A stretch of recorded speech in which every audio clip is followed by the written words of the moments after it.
Hello guys, welcome to Phoenix What If. So in this video, we will see, what if Naruto was reborn as the Demon King in the Misfit of Demon King Academy and stole his harem? If you enjoy these kinds of stories, don't forget to show us some love by hitting the like button and subscribing to the channel.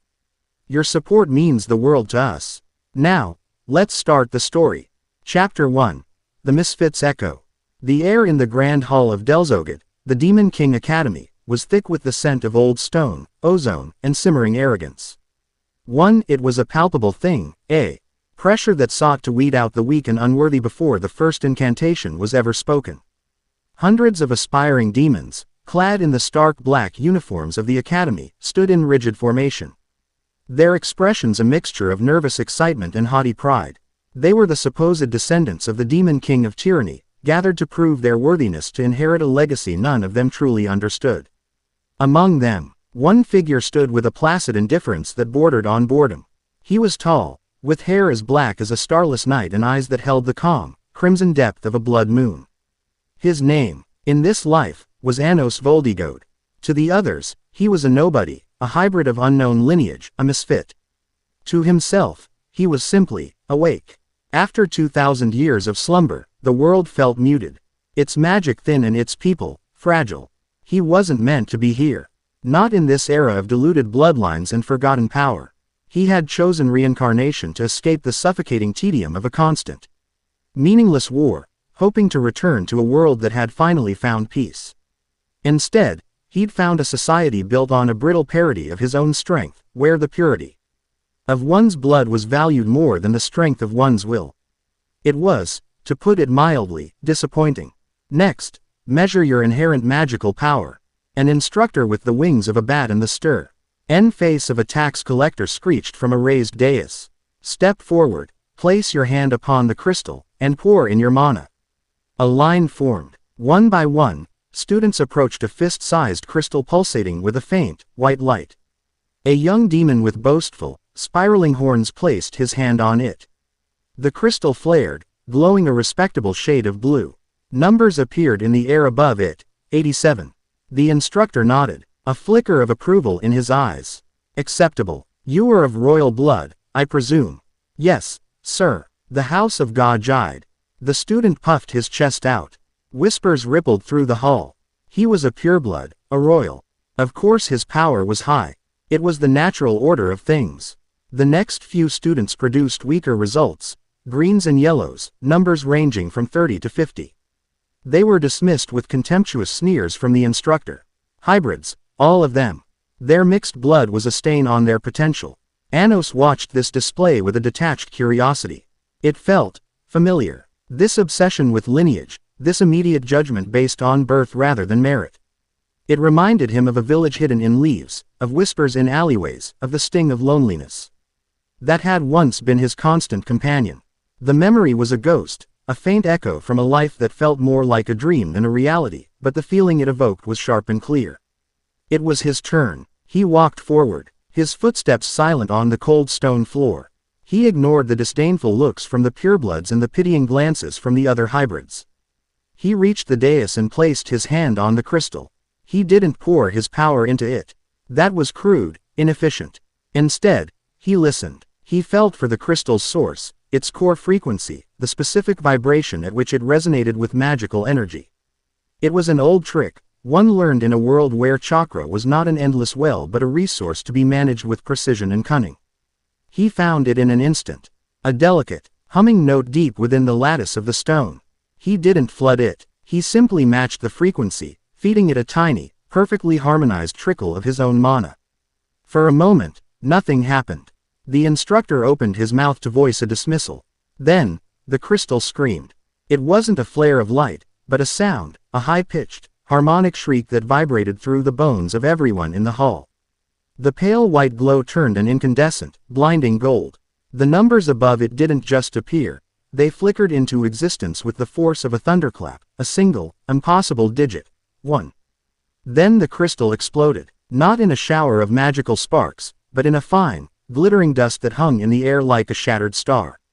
Silence. The instructor stared, his mouth agape. The students gaped, their arrogance and pity forgotten, replaced by sheer, unadulterated shock. Destroying the measurement crystal was unheard of. It was designed to withstand the mana of an elder demon emperor. What did you do? The instructor stammered, pointing a trembling finger. What trickery was that? Anos withdrew his hand, dusting off his uniform. Trickery. I simply gave it what it asked for. He looked at the instructor. His crimson eyes unnervingly calm. Perhaps your tools are not as robust as you believe. His voice wasn't loud, but it cut through the silence like a blade. It held no arrogance, only a simple statement of fact that was somehow more intimidating than any boast. He stepped down from the dais, the sea of students parting for him as if he were carrying a plague. He found an empty spot against a far wall and leaned against it, content to observe once more. The practical examination began soon after. The goal was simple: a one-on-one duel inside a magically reinforced arena. One victory was achieved when one opponent yielded or was rendered incapable of continuing. Anos watched several matches, a growing sense of disillusionment settling over him. The magic was clumsy, the tactics non-existent. Spells were thrown like rocks, huge, inefficient blasts of fire and lightning that were easily dodged and wasted vast amounts of mana. It was the brawling of children, not the art of combat. He felt a presence beside him. A girl with platinum blonde hair and striking, violet eyes was standing a few feet away, watching him with an unnerving intensity. Another girl, her twin in appearance but with a quiet, almost shy demeanor, stood slightly behind her. He recognized them from the line. The Necron sisters. Sasha, the elder, known as the Witch of Destruction, for her unique demon eyes. And Misha, the younger, a quiet enigma often treated as little more than her sister's shadow. 2, 3, 4. You shattered the measurement crystal, Sasha said, her voice sharp and accusatory. It was a statement, not a question. Anos didn't turn his head. It was defective. Liar. She shot back. No one can do that. Not even the 7 elder demon emperors. Who are you? He finally turned to look at her. His gaze sweeping over both sisters. He saw Sasha's aggressive posture, the challenge in her eyes, but he also saw the subtle way she positioned herself to shield Misha. He saw Misha's quiet, observant gaze, which held none of her sister's hostility, only a deep and profound curiosity. 5. He looked past Sasha's bluster and saw the truth etched into her very soul, a desperate, frantic love for the sister she outwardly treated with cold disdain. He could see the curse that bound them, a faint, dark magic that tied their origins together, marking one for oblivion. It was a crude, cruel piece of spell work. I am Anos Voldigode, he replied simply. He then shifted his gaze to Misha. And you are? Misha seemed surprised to be addressed directly. Misha Necron. Her voice was soft, barely a whisper. Sasha scoffed, stepping between them. Stay away from her. She has nothing to do with a suspicious misfit like you. Her words were harsh, but her eyes betrayed a flicker of something else, fear. Not for herself, but for her sister. Suspicious. Anos raised an eyebrow. Because I broke a faulty toy. Before Sasha could retort, a new voice, slick with condescension, cut in. Well, if it isn't the Witch of Destruction, slumming it with a hybrid reject. 2 young men approached, both carrying the unmistakable air of pureblood royalty. The one who spoke, Zeps Luan, had a sneer permanently etched onto his face. His brother, Learg, stood behind him like a hulking, silent brute. Zepus's eyes raked over Anos with open contempt before settling on Sasha. Sasha, darling, Zeps oozed, ignoring Anos completely. Why do you waste your time with these commoners? A royal like you should be associating with your peers. Like me. Sasha's eyes narrowed. I'll associate with whomever I please. Zeps. And I'd rather associate with a dung beetle than you. Zepus's sneer tightened into a scowl.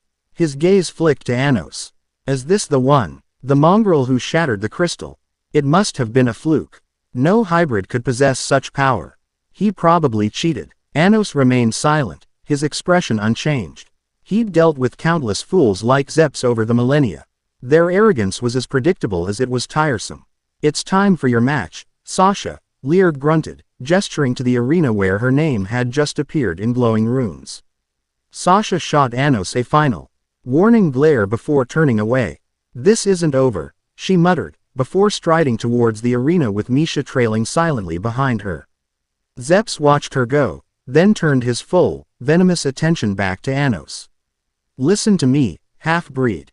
Whatever trick you pulled earlier, don't think it makes you special. You are nothing, a speck of dirt beneath the heel of true royalty. Know your place. Anos finally pushed himself off the wall, a faint, almost pitying smile touching his lips. And what place is that? The question, asked with genuine, unfeigned curiosity, seemed to enrage Zeps more than any insult could have. The place where you grovel and beg for the favor of your betters. The place where you die when you are told. Anos chuckled. It was a low, quiet sound. Yet it held a weight that made the air grow cold. You seem to have a rather inflated sense of your own importance. Why you? Zepas's face contorted with rage. He raised a hand, and flames began to coalesce around his fist. The signature spell of the Luan family, Demon Flame. I'll teach you your place myself. I, Zeps Luan, challenge you to a duel. The surrounding students, who had been watching the confrontation with eager anticipation, gasped. A royal challenging a no-name hybrid. This was going to be a massacre. Anos's smile didn't waver. Very well, I accept. Moments later, they stood facing each other in the center of the dueling arena. A magical barrier shimmered into existence around them, sealing them in. Zeps was practically vibrating with fury and arrogance, a ball of CK and red demon flame already roaring in his palm. Anos stood perfectly still, his hands in his pockets, his posture relaxed. He looked like he was waiting for a carriage, not preparing for a duel. You'll regret your insolence, mongrel. Zeps roared, thrusting his hand forward. Die, Garasti. A massive fireball, easily 10 feet in diameter, rocketed across the arena. It was a powerful spell, designed to incinerate its target completely. The heat wave alone caused the students nearest the barrier to flinch back. Anos didn't move. He didn't erect a barrier or prepare a counter spell. He simply watched the inferno approach. Just as it was about to engulf him, he took a breath. And blew. It wasn't a spell. It was just a puff of air, a simple exhalation. But it carried with it a sliver of his true power. A microscopic fragment of the force that could unmake creation. The colossal fireball vanished. It didn't explode or dissipate. It was simply gone. Erased. The arena fell into a deafening silence. Zeps stared, his jaw hanging open, the flames in his other hand sputtering out in his shock. The instructors in the observation deck shot to their feet. Even Sasha, who had just finished her own match with an easy victory, froze at the edge of the arena, her violet eyes wide with disbelief.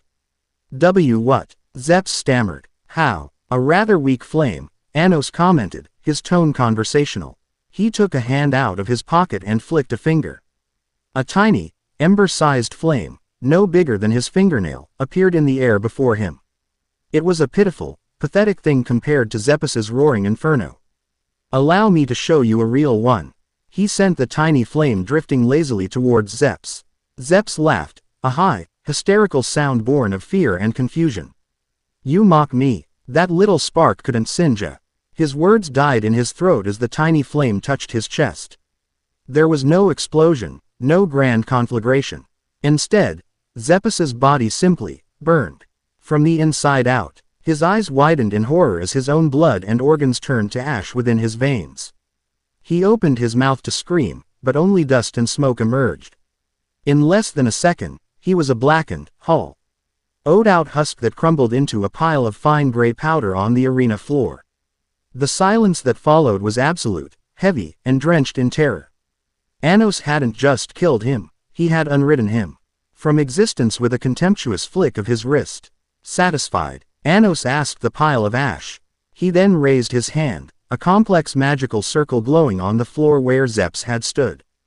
Don't be so dramatic, it's just a scratch, Ingle. The ash swirled, coalescing.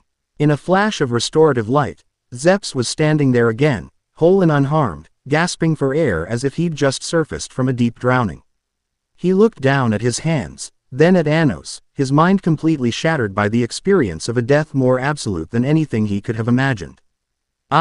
You, what are you? He whispered, his body trembling uncontrollably. Anos's crimson eyes seemed to glow with an ancient, implacable light. He began to walk slowly towards the terrified royal. With each step, the pressure in the arena intensified. A crushing gravity that emanated from his very being. It was the palpable presence of a king. "You still don't understand, do you?" Anos said, his voice dropping to a low, resonant tone that seemed to shake the very foundations of the academy. "You prattle on about royalty and pure blood, about your place and my place. You build your entire world on these fragile, meaningless distinctions. But you've forgotten the one truth upon which all this was built." He stopped directly in front of Zeps, who was now paralyzed by a fear so profound he couldn't even fall. "Power is not something you inherit. It is something you take." Anos's gaze was like a physical weight. "You think your blood makes you strong. My very existence rewrites the laws of this world. You cast a flame. I am the concept of fire itself. You wield magic. I am magic." He placed a hand gently on Zephas's shoulder. The royal flinched as if he'd been struck by lightning. "You wanted to kill me," Anos stated, his voice a calm, chilling whisper that carried to every corner of the silent hall. He leaned in closer, his crimson eyes boring into Zephas's soul. "Did you really think killing me would be enough to make me die?" The words hung in the air, an impossible, ludicrous statement that was delivered with the utter certainty of a fundamental law of the universe. It broke something in the minds of everyone who heard it. The arrogance of the royals, the structure of their society, the very logic of life and death, it all seemed to fracture under the weight of that single, quiet question. In that moment of absolute, crushing dominance, something inside him flickered. A memory, raw and violent, tore through the calm facade of his reincarnated mind. It was not a memory of a throne room or a battlefield of demons and humans. It was a village of wood and fire, a night sky stained red.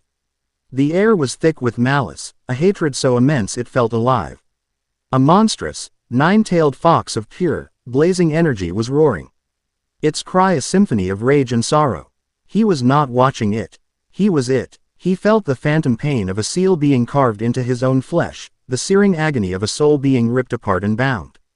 He saw the face of a blonde-haired man, a hero, his expression one of agonizing sacrifice. He felt a woman's love, a desperate, final embrace that felt like the sun. Anos staggered back a step, his hand flying to his temple. The immense pressure he was projecting vanished in an instant. The world swam before his eyes, the cold stone of the arena blurring with the burning wood of a village that shouldn't exist. The roar of the nine tails echoed in his ears, a phantom sound that was both his own and terrifyingly alien. Who was that man? That woman? What was that monster? He gritted his teeth, forcing the chaotic images down. The memories of his past life as a shinobi were fragmented, like shattered pieces of a mirror he could never quite reassemble. But the feelings they carried, the pain, the rage, the loneliness, the unyielding will to protect, were as real as the ground beneath his feet. He looked up, his composure regained, but his eyes held a new, deeper shadow. The students were still staring, trapped in a state of shock. Zeps had collapsed into a quivering heap on the floor. In the stands, he noticed a lone instructor, a man he hadn't seen before, watching him not with fear, but with a cold, calculating intensity. The man's eyes met his for a fraction of a second before he turned and melted back into the shadows of the colonnade. It was a look Anos knew well. It was the look of an observer gathering intelligence for a hidden master. He pushed the thought aside for now. He had made his point.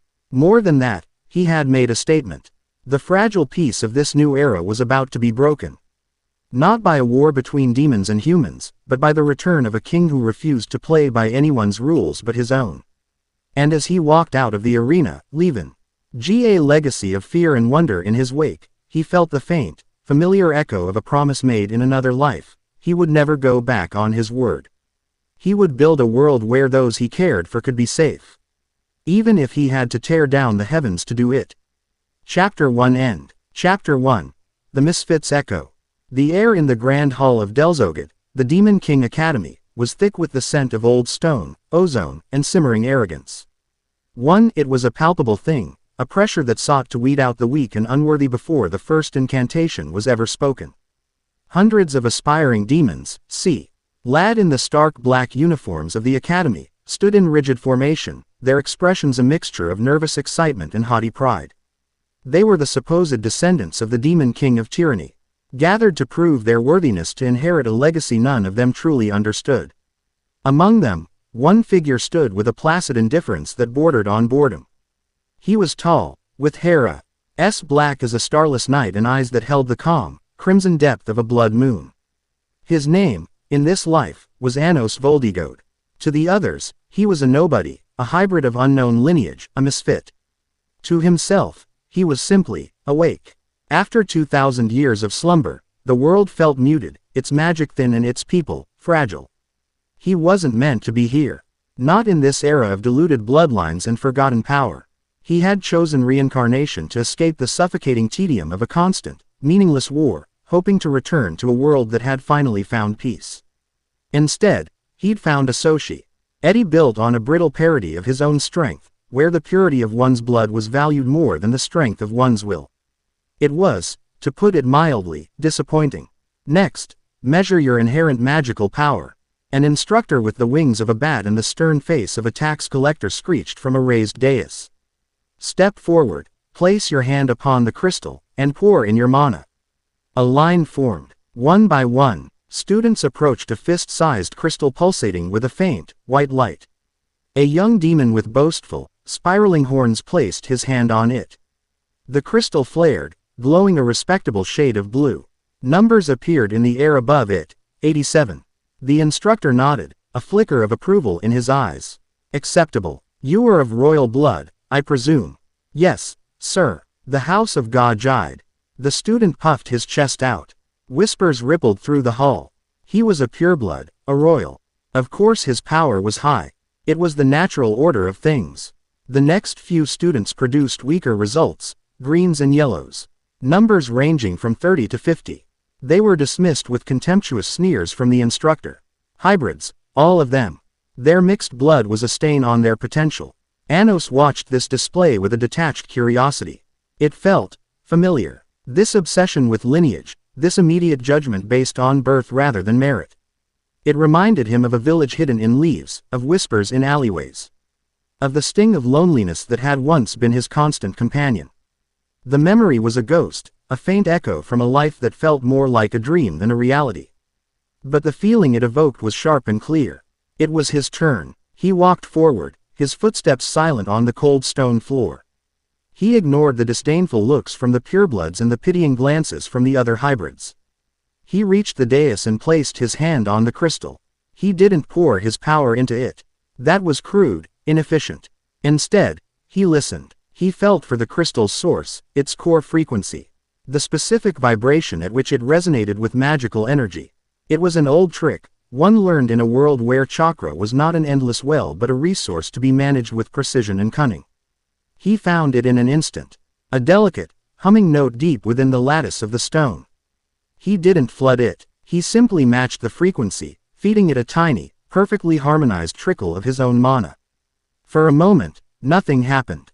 The instructor opened his mouth to voice a dismissal. Then, the crystal screamed.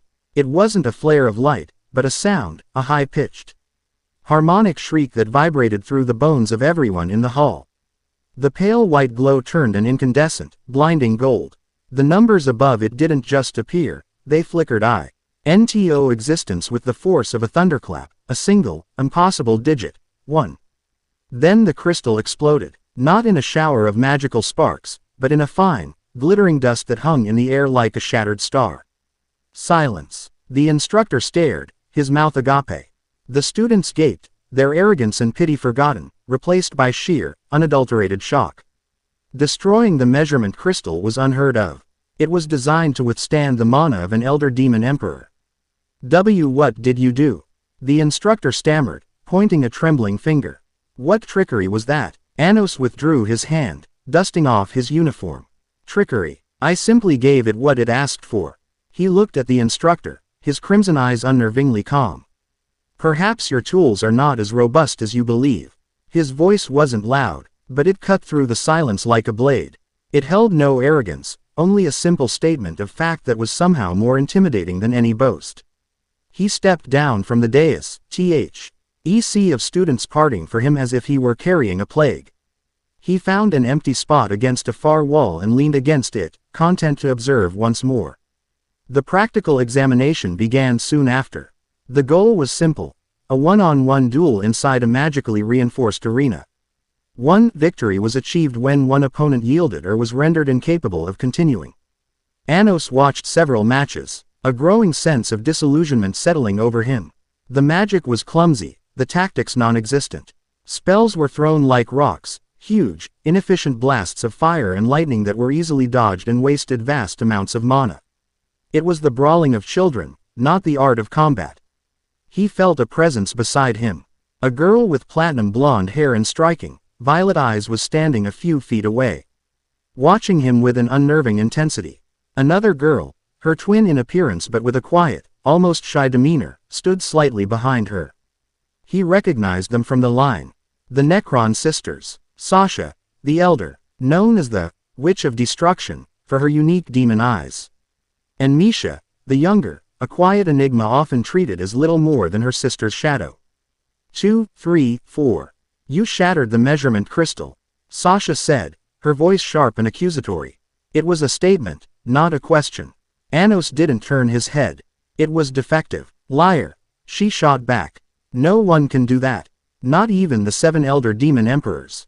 Who are you? He finally turned to look at her, his gaze sweeping over both sisters. He saw Sasha's aggressive posture, the challenge in her eyes. Be you. He also saw the subtle way she positioned herself to shield Misha. He saw Misha's quiet, observant gaze, which held none of her sister's hostility, only a deep and profound curiosity. 5. He looked past Sasha's bluster and saw the truth etched into her very soul, a desperate, frantic love for the sister she outwardly treated with cold disdain.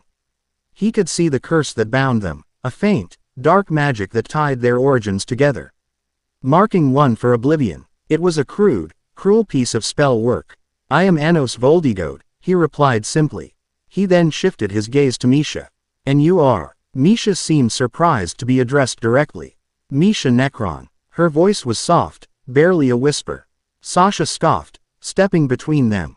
Stay away from her. She has nothing to do with a suspicious misfit like you. Her words were harsh, but her eyes betrayed a flicker of something else, fear. Not for herself, but for her sister. Suspicious. Anos raised an eyebrow. Because I broke a faulty toy. Before Sasha could retort, a new voice, slick with condescension, cut in. Well, if it isn't the Witch of Destruction, slumming it with a hybrid reject. 2 young men approached, both carrying the unmistakable air of pureblood royalty. The one who spoke, Zeps Luan, had a sneer permanently etched onto his face. His brother, Learg, stood behind him like a hulking, silent brute. Zeppes's eyes raked over Anos with open contempt before settling on Sasha. Sasha, darling, Zeps oozed, ignoring Anos completely. Why do you waste your time with these commoners? A royal like you should be associating with your peers. Like me. Quote. Sasha's eyes narrowed. I'll associate with whomever I please, Zeps. And I'd rather associate with a dung beetle than you. Zeppes's sneer tightened into a scowl. His gaze flicked to Anos. Is this the one? The mongrel who shattered the crystal? It must have been a fluke. No hybrid could possess such power. He probably cheated. Anos remained silent, his expression unchanged. He'd dealt with countless fools like Zeps over the millennia. Their arrogance was as predictable as it was tiresome. It's time for your match, Sasha, Learg grunted, gesturing to the arena where her name had just appeared in glowing runes. Sasha shot Anos a final, warning glare before turning away.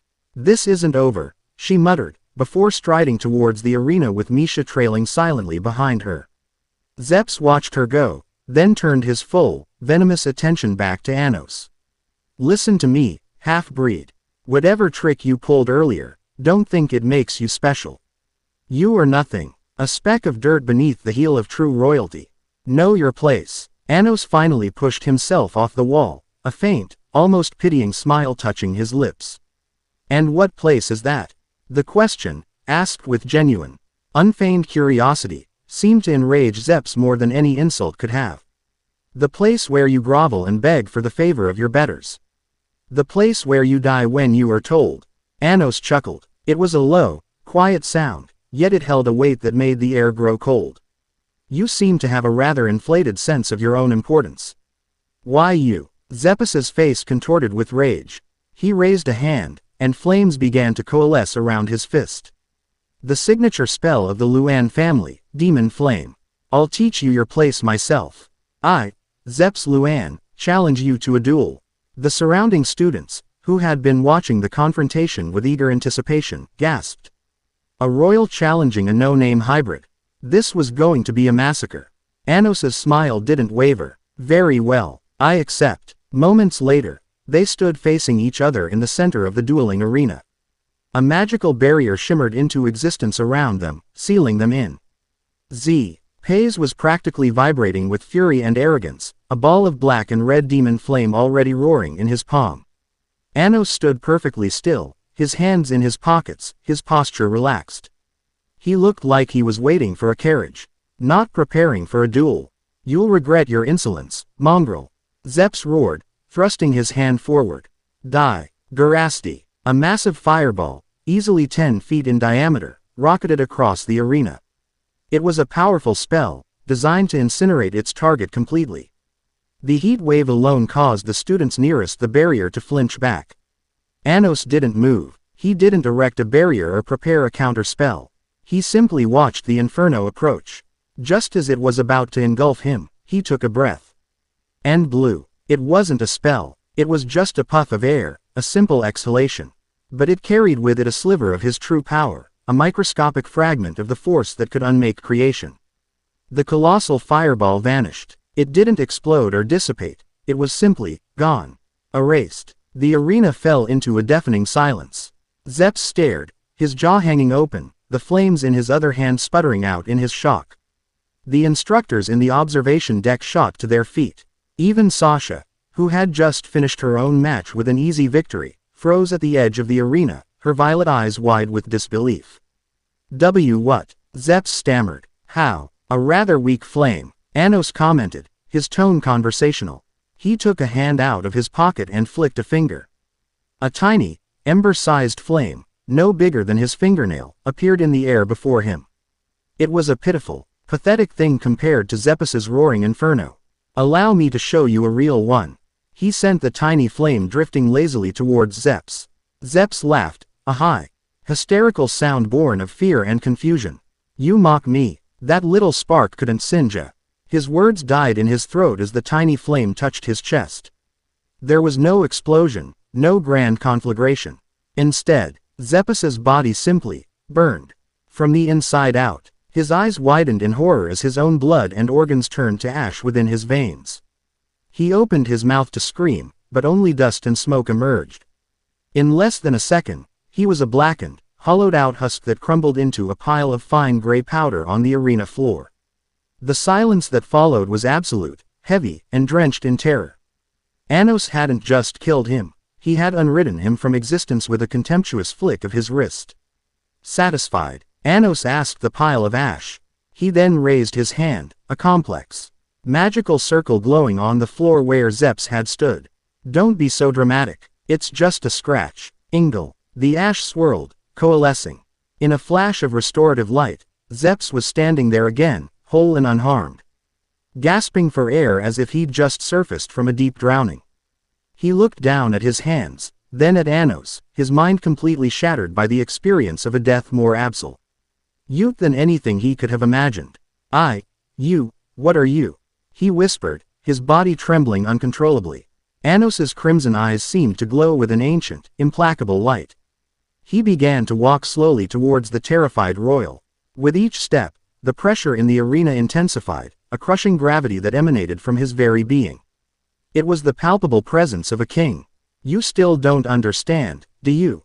Anos said, his voice dropping to a low, resonant tone that seemed to shake the very foundations of the academy. You prattle on about royalty and pure blood, about your place and my place. You build your entire world on these fragile, meaningless distinctions. But you've forgotten the one truth upon which all this was built. He stopped directly in front of Zeps, who was now paralyzed by a fear so profound he couldn't even fall. Power is not something you inherit. It is something you take. Anos's gaze was like a physical weight. You think your blood makes you strong. My very existence rewrites the laws of this world. You cast a flame. I am the concept of fire itself. You wield magic. I am magic. He placed a hand gently on Zephyr's shoulder. The royal flinched as if he'd been struck by lightning. You wanted to kill me, Anos stated, his voice a calm, chilling whisper that carried to every corner of the silent hall. He leaned in closer, his crimson eyes boring into Zephyr's soul. Did you really think killing me would be enough to make me die? The words hung in the air, an impossible, ludicrous statement that was delivered with the utter certainty of a fundamental law of the universe. It broke something in the minds of everyone who heard it. The arrogance of the royals, the structure of their society, the very logic of life and death, it all seemed to fracture under the weight of that single, quiet question. In that moment of absolute, crushing dominance, something inside him flickered. A memory, raw and violent, tore through the calm facade of his reincarnated mind. It was not a memory of a throne room or a battlefield of demons and humans. It was a village of wood and fire, a night sky stained red. The air was thick with malice, a hatred so immense it felt alive. A monstrous, nine-tailed fox of pure, blazing energy was roaring, its cry a symphony of rage and sorrow. He was not watching it. He was it. He felt the phantom pain of a seal being carved into his own flesh. The searing agony of a soul being ripped apart and bound. He saw the face of a blonde-haired man, a hero, his expression one of agonizing sacrifice. He felt a woman's love, a desperate, final embrace that felt like the sun. Anos staggered back a step, his hand flying to his temple. The immense pressure he was projecting vanished in an instant. The world swam before his eyes. The cold stone of the arena blurring with the burning wood of a village that shouldn't exist. The roar of the nine tails echoed in his ears, a phantom sound that was both his own and terrifyingly alien.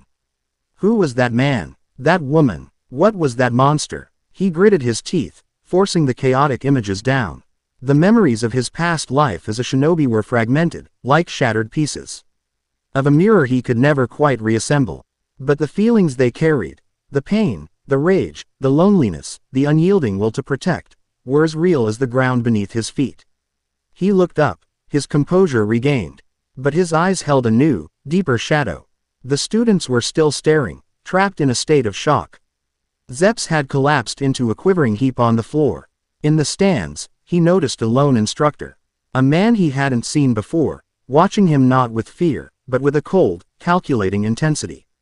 The man's eyes met his for a fraction of a second before he turned and melted back into the shadows of the colonnade. It was a look Anos knew well. It was the look of an observer gathering intelligence for a hidden master. He pushed the thought aside for now. He had made his point. More than that, he had made a statement. The fragile peace of this new era was about to be broken, not by a war between demons and humans, but by the return of a king who refused to play by anyone's rules but his own. And as he walked out of the arena, leaving a legacy of fear and wonder in his wake, he felt the faint, familiar echo of a promise made in another life. He would never go back on his word. He would build a world where those he cared for could be safe. Even if he had to tear down the heavens to do it. Chapter 1 End. Sources Help. Crunchyroll.com. MyWayfulest.mo. Wikipedia.org. Debunkingacademy-anime.com. YouTube.com. Google Search Suggestions. Display of search suggestions is required when using grounding with Google Search. Learn more. Misfit of Demon King Academy Entrance Exam. Anos Voldigode vs Zeps Luan. Misha and Sasha Necron Introduction. Naruto Reborn as Anos Voldigode Fanfiction Concept. Chapter 2. The Weight of a Name. News of the duel spread through Delzogad not like a ripple, but like a tidal wave. The story became more embellished with each telling. A hybrid of unknown origin had not simply defeated a royal, he had annihilated him with a casual breath, resurrected him with a word. And then broke his spirit with a single, reality-defying question. By morning, the name Anos Voldigode was on the lips of every student and instructor, spoken in a mixture of fear, awe, and furious disbelief. He was no longer just a misfit, he was an anomaly, a walking paradox that threatened the very foundations of their rigidly structured society. The official summons arrived less than an hour after dawn, delivered by a stoic, gargoyle-like demon in ceremonial armor. It wasn't a request, It was a command to appear before the 7 elder demon emperors, the supposed most powerful demons in the land. Second only to the royal family that now ruled in the demon king's name. Anos accepted the scroll with a disinterest that bordered on insolence. He knew what this was.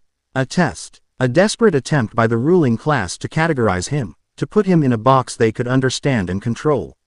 He'd faced similar councils in his past life, stern, weathered shinobi elders, who judged him for the beast sealed within him.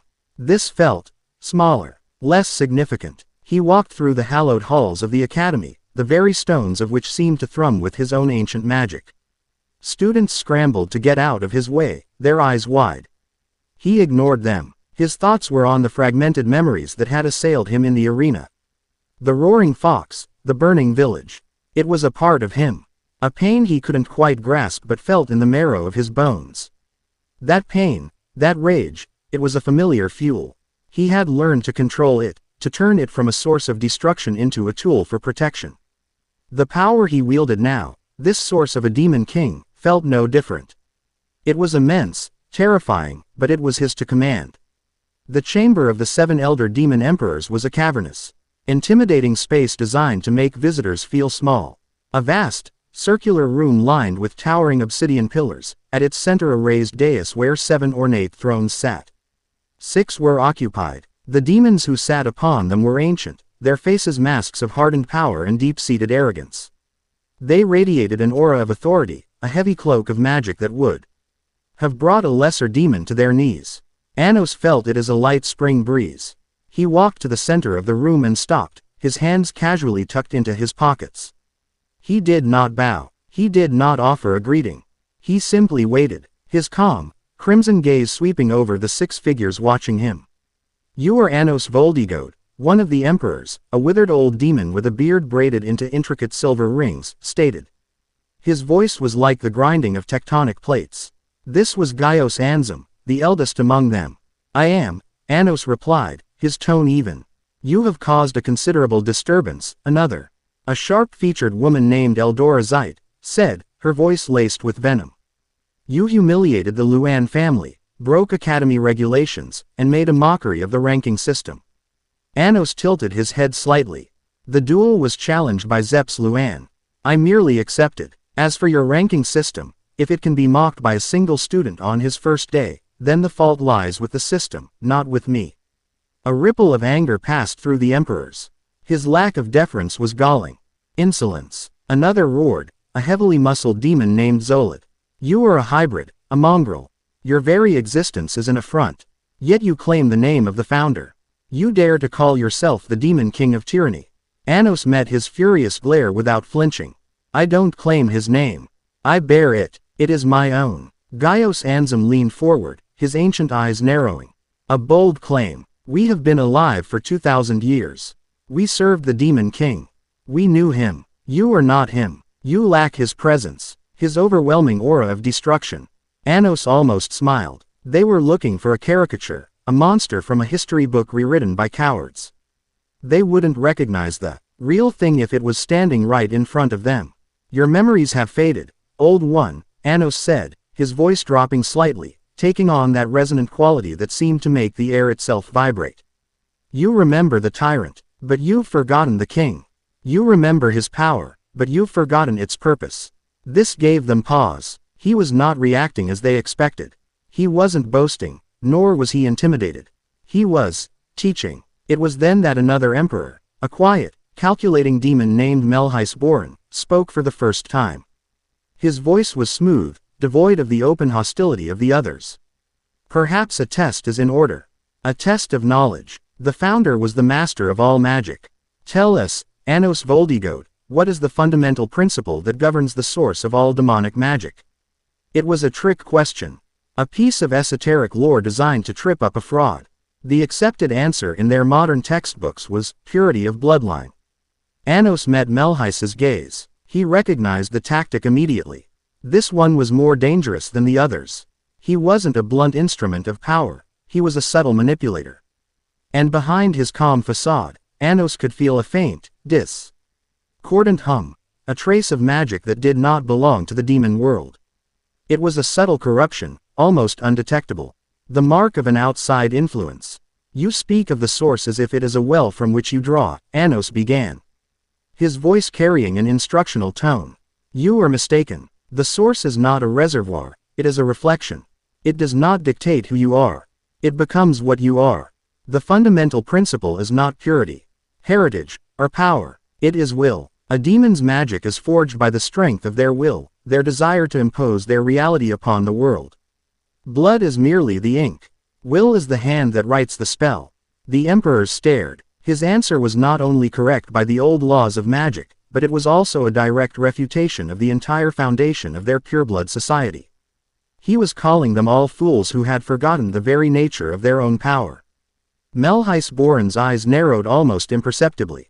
He had expected the boy to fail, or perhaps to give a clever but ultimately flawed answer. This was profound. Too profound for a mere misfit. A flicker of something cold and dangerous passed through Melhis's expression before being masked again by his calm demeanor. He decided to try a different approach. Your will seems strong indeed, Melhis said, his voice laced with false admiration. But the Demon King was a being of unimaginable power. He could level a city with a single thought. The people need a symbol of that strength, a leader who can protect them through overwhelming force. Perhaps you could give us a small demonstration. Shish. Ow the destructive might you claim to possess. Destroy one of those pillars. Show us the power of a tyrant. The trap was laid. If Anos refused, he'd appear weak, a fraud.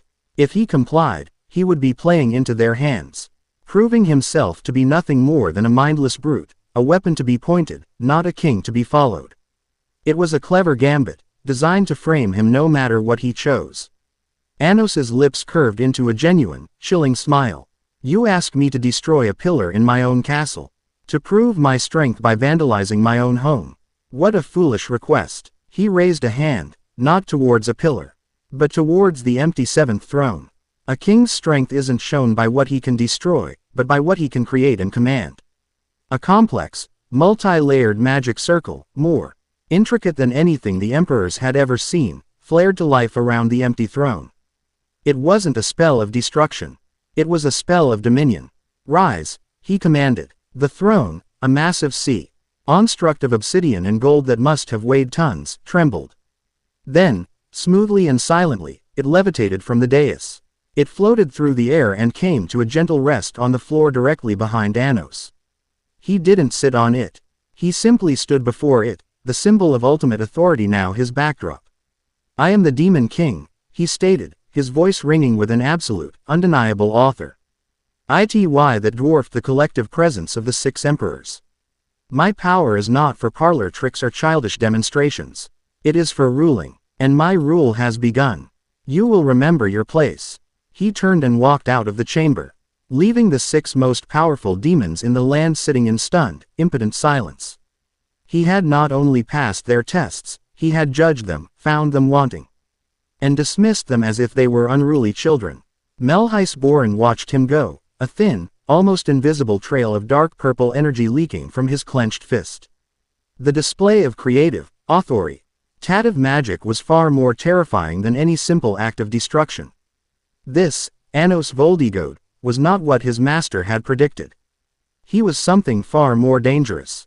Later that day, in one of the Academy's sprawling courtyards, Anos found Misha Necron sitting alone by a fountain, sketching in a small notebook. Sasha was nowhere to be seen. As he approached, Misha looked up, her violet eyes showing no fear, only a calm recognition. Hello, she said, her voice as soft as ever. What are you drawing? Anos asked, stopping beside her. She showed him the page. It was a remarkably detailed etch of the broken measurement crystal from the day before, capturing the exact moment it had turned to dust. I wanted to remember it, she explained. It was beautiful. Anos looked from the drawing to her.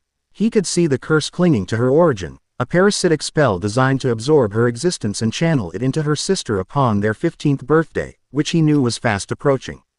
It was why Sasha treated her so harshly, a desperate, misguided attempt to create emotional distance to lessen the pain of the inevitable loss, a pain Sasha was meant to forget entirely once the curse completed its work. Your sister, Anos began, his voice gentle. She tries to push you away. Misha's gaze dropped to her sketchbook. Sasha doesn't like me. No, Anos corrected her softly. She loves you more than anyone else in this world. She's just a fool who doesn't know how to show it. Misha looked up, her eyes wide with surprise. No one had ever said that before. Everyone saw Sasha's cruelty, her disdain. No one else saw the reason behind it. But he did. He saw it as clearly as if it were written in her soul. How? She whispered. I see things as they are, not as they appear to be, he said simply. He sat on the edge of the fountain, creating a comfortable space between them. The world is full of curses, Misha. Some are cast with magic. Others are forged by prejudice and fear. They all serve the same purpose, to make you believe you are less than what you are. He was thinking of her impending fate. But he was also thinking of himself, of a lonely blonde-haired boy covered in graffiti. Shunned by an entire village for a power he never asked for. The two feelings, 2 lifetimes, merged into a single, profound empathy. On your 15th birthday, he said, his voice quiet but firm. You were scheduled to disappear. Misha flinched, her composure finally breaking. A single tear traced a path down her cheek. She didn't deny it. You know, I do. He did. NT offer empty platitudes or false hope. He offered something better. A promise. And I will not allow it. You will not disappear. You will not be forgotten. You will live. I will ensure it. He didn't explain how. He didn't boast about his power. He just stated it as an immutable fact. It was the same tone he had used with Zeps, the same tone he had used with the emperors. It was the sound of reality bending to his will. Misha stared at him, her violet eyes searching his crimson ones. She saw no deceit, no arrogance, only an incredible, unshakable certainty. For the first time in her life, someone was looking at her. At the girl who was meant to be a temporary vessel, and promising her a future. The tear was followed by another, but this time, it was born not of sorrow, but of a fragile, burgeoning hope. Why? She asked, her voice barely audible. Why would you help me? Anos looked out across the courtyard, a faint, nostalgic smile on his face. Because I once knew someone who was also alone. Someone who carried a heavy burden and was told they didn't belong. No one should have to feel that way. Before Misha could respond, they were interrupted. A group of sneering royalist students, led by a particularly pompous pureblood Anos didn't recognize, had surrounded them. Well, look what we have here, the leader sneered, his eyes locking onto Anos. The famous Misfit, consorting with a puppet. Birds of a feather, I suppose. The other students laughed. Anos sighed. The tediousness of these people was truly staggering. Go away, Misha said, her voice small but surprisingly firm. As she stood up to place herself between Anos and the bullies. The leader laughed cruelly. Oh, the little doll speaks. How cute. Don't worry, we're not here for you. We're here to teach your hybrid friend a lesson about respecting his betters. Anos stood up slowly, placing a reassuring hand on Misha's shoulder. It's all right, Misha. He looked at the group of arrogant fools, and for a moment, he let a fraction of his true aura leak out. It wasn't the crushing pressure from the arena, but a cold, predatory killing intent, honed over 1,000 battles in a forgotten world. It was the feeling of standing before a natural disaster that had gained sentience and was looking right at you. The students froze, their sneers wiped from their faces, replaced by primal terror. Their instinct, TS screamed at them that they were not facing a student, they were facing an apex predator, a being that existed on a completely different level of the food chain. You have a choice, Anos said, his voice dangerously calm. You can turn around, walk away, and never bother us again. Or you can stay, and I will personally teach you the difference between a schoolyard bully and a king. The leader, sweating and trembling, couldn't find his voice. Let's make it more interesting, Anos continued, an idea forming in his mind. This was an opportunity. I'm forming a new squad. We'll operate outside the normal team structure. A place for those who don't fit into your neat little boxes of blood purity. A place for the misfits. He gestured to Misha. She's the first member. Then his gaze swept over the terrified royalists. And you lot, you can be our first training dummies. His words, delivered with such casual dominance, broke their courage completely. They turned and fled, stumbling over each other in their haste to escape. Anos watched them go, the killing intent receding as quickly as it had appeared. He had made his move. He had publicly declared his intention to build his own power base. A direct challenge to the royalist-controlled hierarchy. He had drawn his line in the sand. He turned back to Misha, who was looking at him with an expression of pure awe.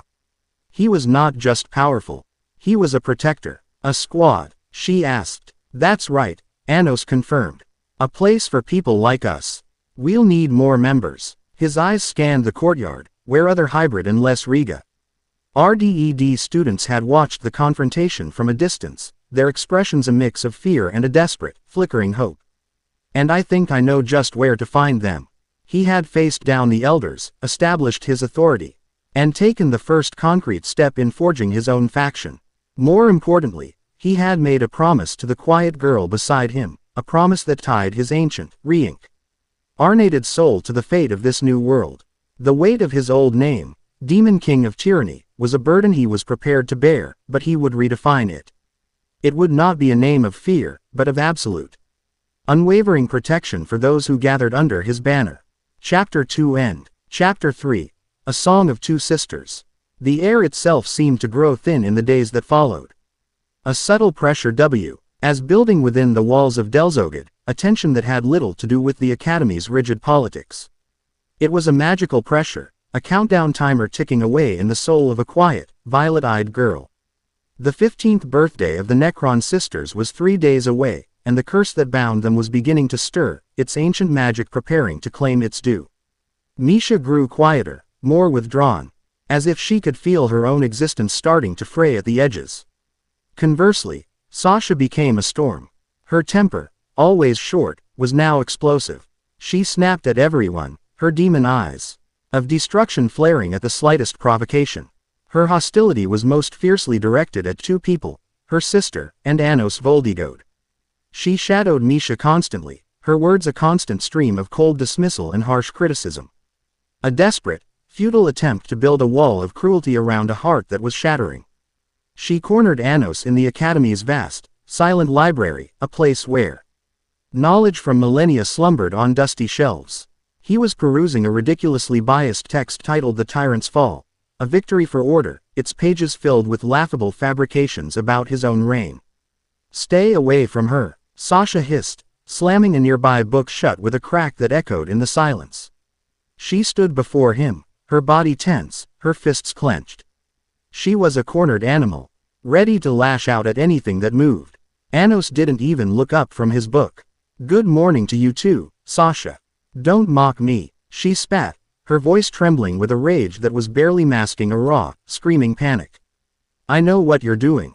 You're filling her head with lies, with false hope.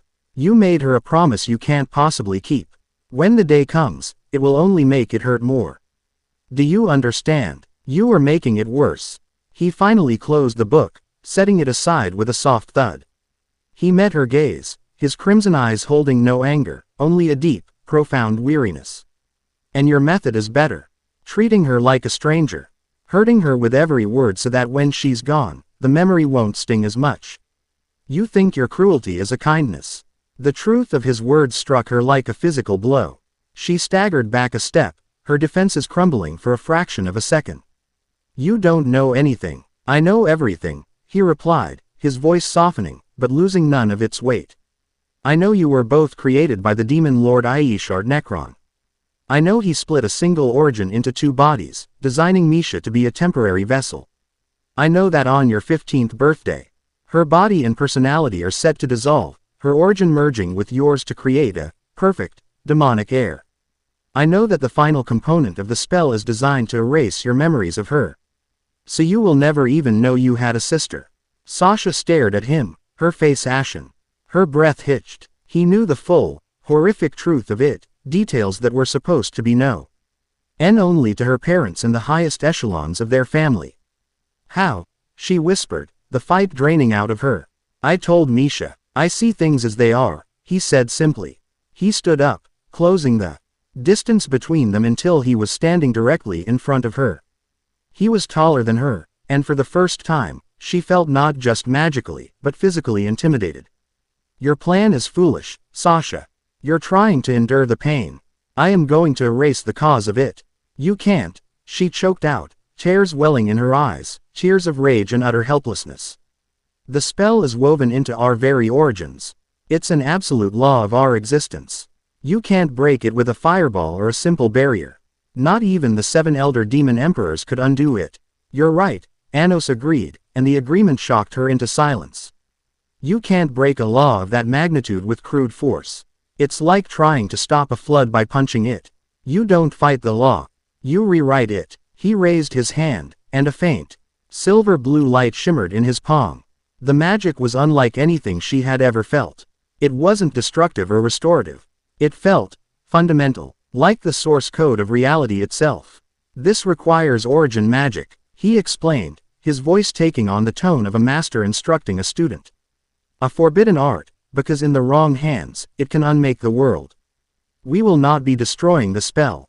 We will be convincing it that it has already succeeded. We will separate your 2 origins, then fuse them back together, not into one person, but as 2 distinct individuals sharing a single, complete source. You will both be whole. You will both be yourselves. Sasha's mind reeled. The concepts he spoke of were the stuff of theological debate, of creation myths. To Spia, K of manipulating origins so casually, it was the talk of a god, or a madman. That's impossible, she stammered. For you, yes, he said, the silver light fading from his hand. For me, it is merely difficult. But I cannot do it alone. I need a place where the world's own magic is strong, a focal point where the laws of reality are thin. And I need you, both of you. Your wills must be perfectly synchronized. Misha already trusts me, but you, Sasha, you are a storm of fear and doubt. If you fight me during the ritual, you will kill us all. Her choice was laid bare.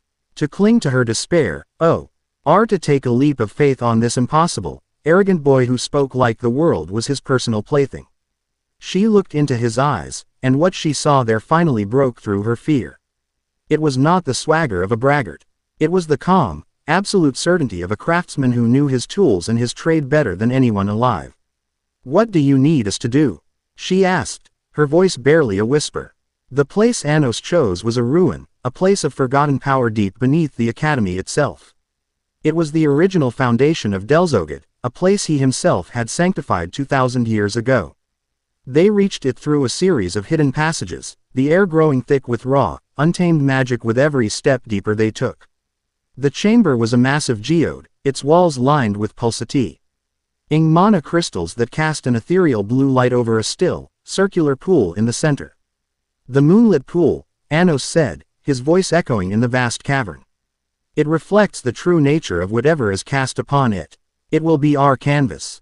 He instructed them to stand on opposite sides of the pool.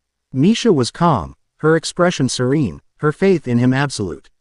Sasha was a nervous wreck, her hands trembling. She looked at her sister, at the quiet girl she had spent years trying to hate and only loved more for the effort, and a new resolve hardened her expression.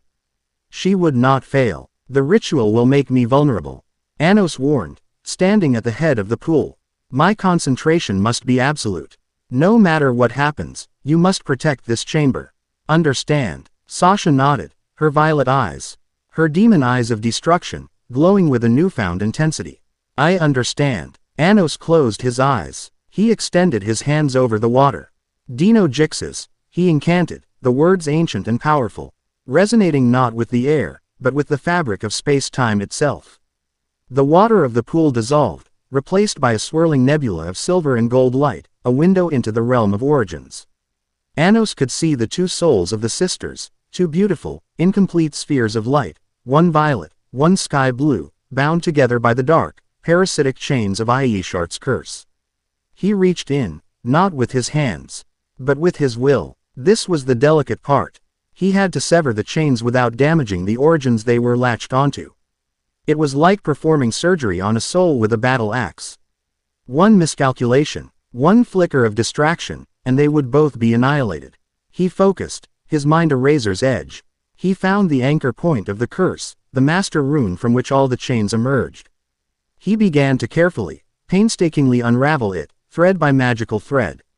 The strain was immense. Sweat beaded on his brow. The sheer complexity of the spell was impressive, in a cruel, pointless way. It was in this moment of supreme vulnerability that the attack came. It wasn't a frontal assault. A section of the cavern's wall dissolved, revealing a hidden passage. From it stepped Melhais Boran, his calm, professorial demeanor replaced by a cold, reptilian focus. Behind him were two figures clad in the cloaks of the Elder Demon Emperor's elite guard. "So, this is the power you've been hiding," Melhais said, his voice smooth and laced with a predatory curiosity. "Origin magic. How fascinating. A pity it has to be interrupted." Sasha spun around, her heart pounding. She had been so focused on the ritual she hadn't sensed them until it was too late. "Melhais, what is the meaning of this?" "The meaning is simple, child," Melhais replied, a condescending smile touching his lips. "This pretender is a threat to the order of the demon world. He is a chaotic element that must be eliminated. My master wills it." "Your master?" Sasha questioned, but Melhais ignored her. He raised a hand. "Destroy them," he commanded his guards. "But leave the boy. I want him to watch as his failure undoes them. I want to see his despair." The two guards blurred into motion, their speed supernatural. They were not aiming for Anos, who was still locked in his trance, but for Misha. If they could break her concentration or kill her, the ritual would collapse catastrophically. Sasha reacted on pure instinct. "ASCL," she whispered, and her demon eyes flared. The world in her vision was overlaid with lines of magical structure, the invisible threads that held everything together. She saw the lines of the guard's own life force. With a thought, she sent a wave of entropic energy towards them, a command to decay, to break. The guards, powerful as they were not prepared. For the true power of the Witch of Destruction. Their bodies began to crack and crumble, as if they were ancient statues turning to dust. They screamed, but the sound was cut short as they disintegrated completely. Melhais watched this, his eyebrows rising in mild surprise. "Impressive. You are indeed your mother's daughter. But you are still just a child." He raised his own hand, and a wave of dark, oppressive magic, far more powerful than that of his guards, swept through the cavern. It was laced with that same divine taint Anos had sensed before, a power that felt alien to this world. Sasha erected a barrier, but it shattered instantly. The force threw her back, and she skidded across the stone floor, crying out in pain. She struggled to her feet, blood trickling from her lip. She looked back at Anos and Misha.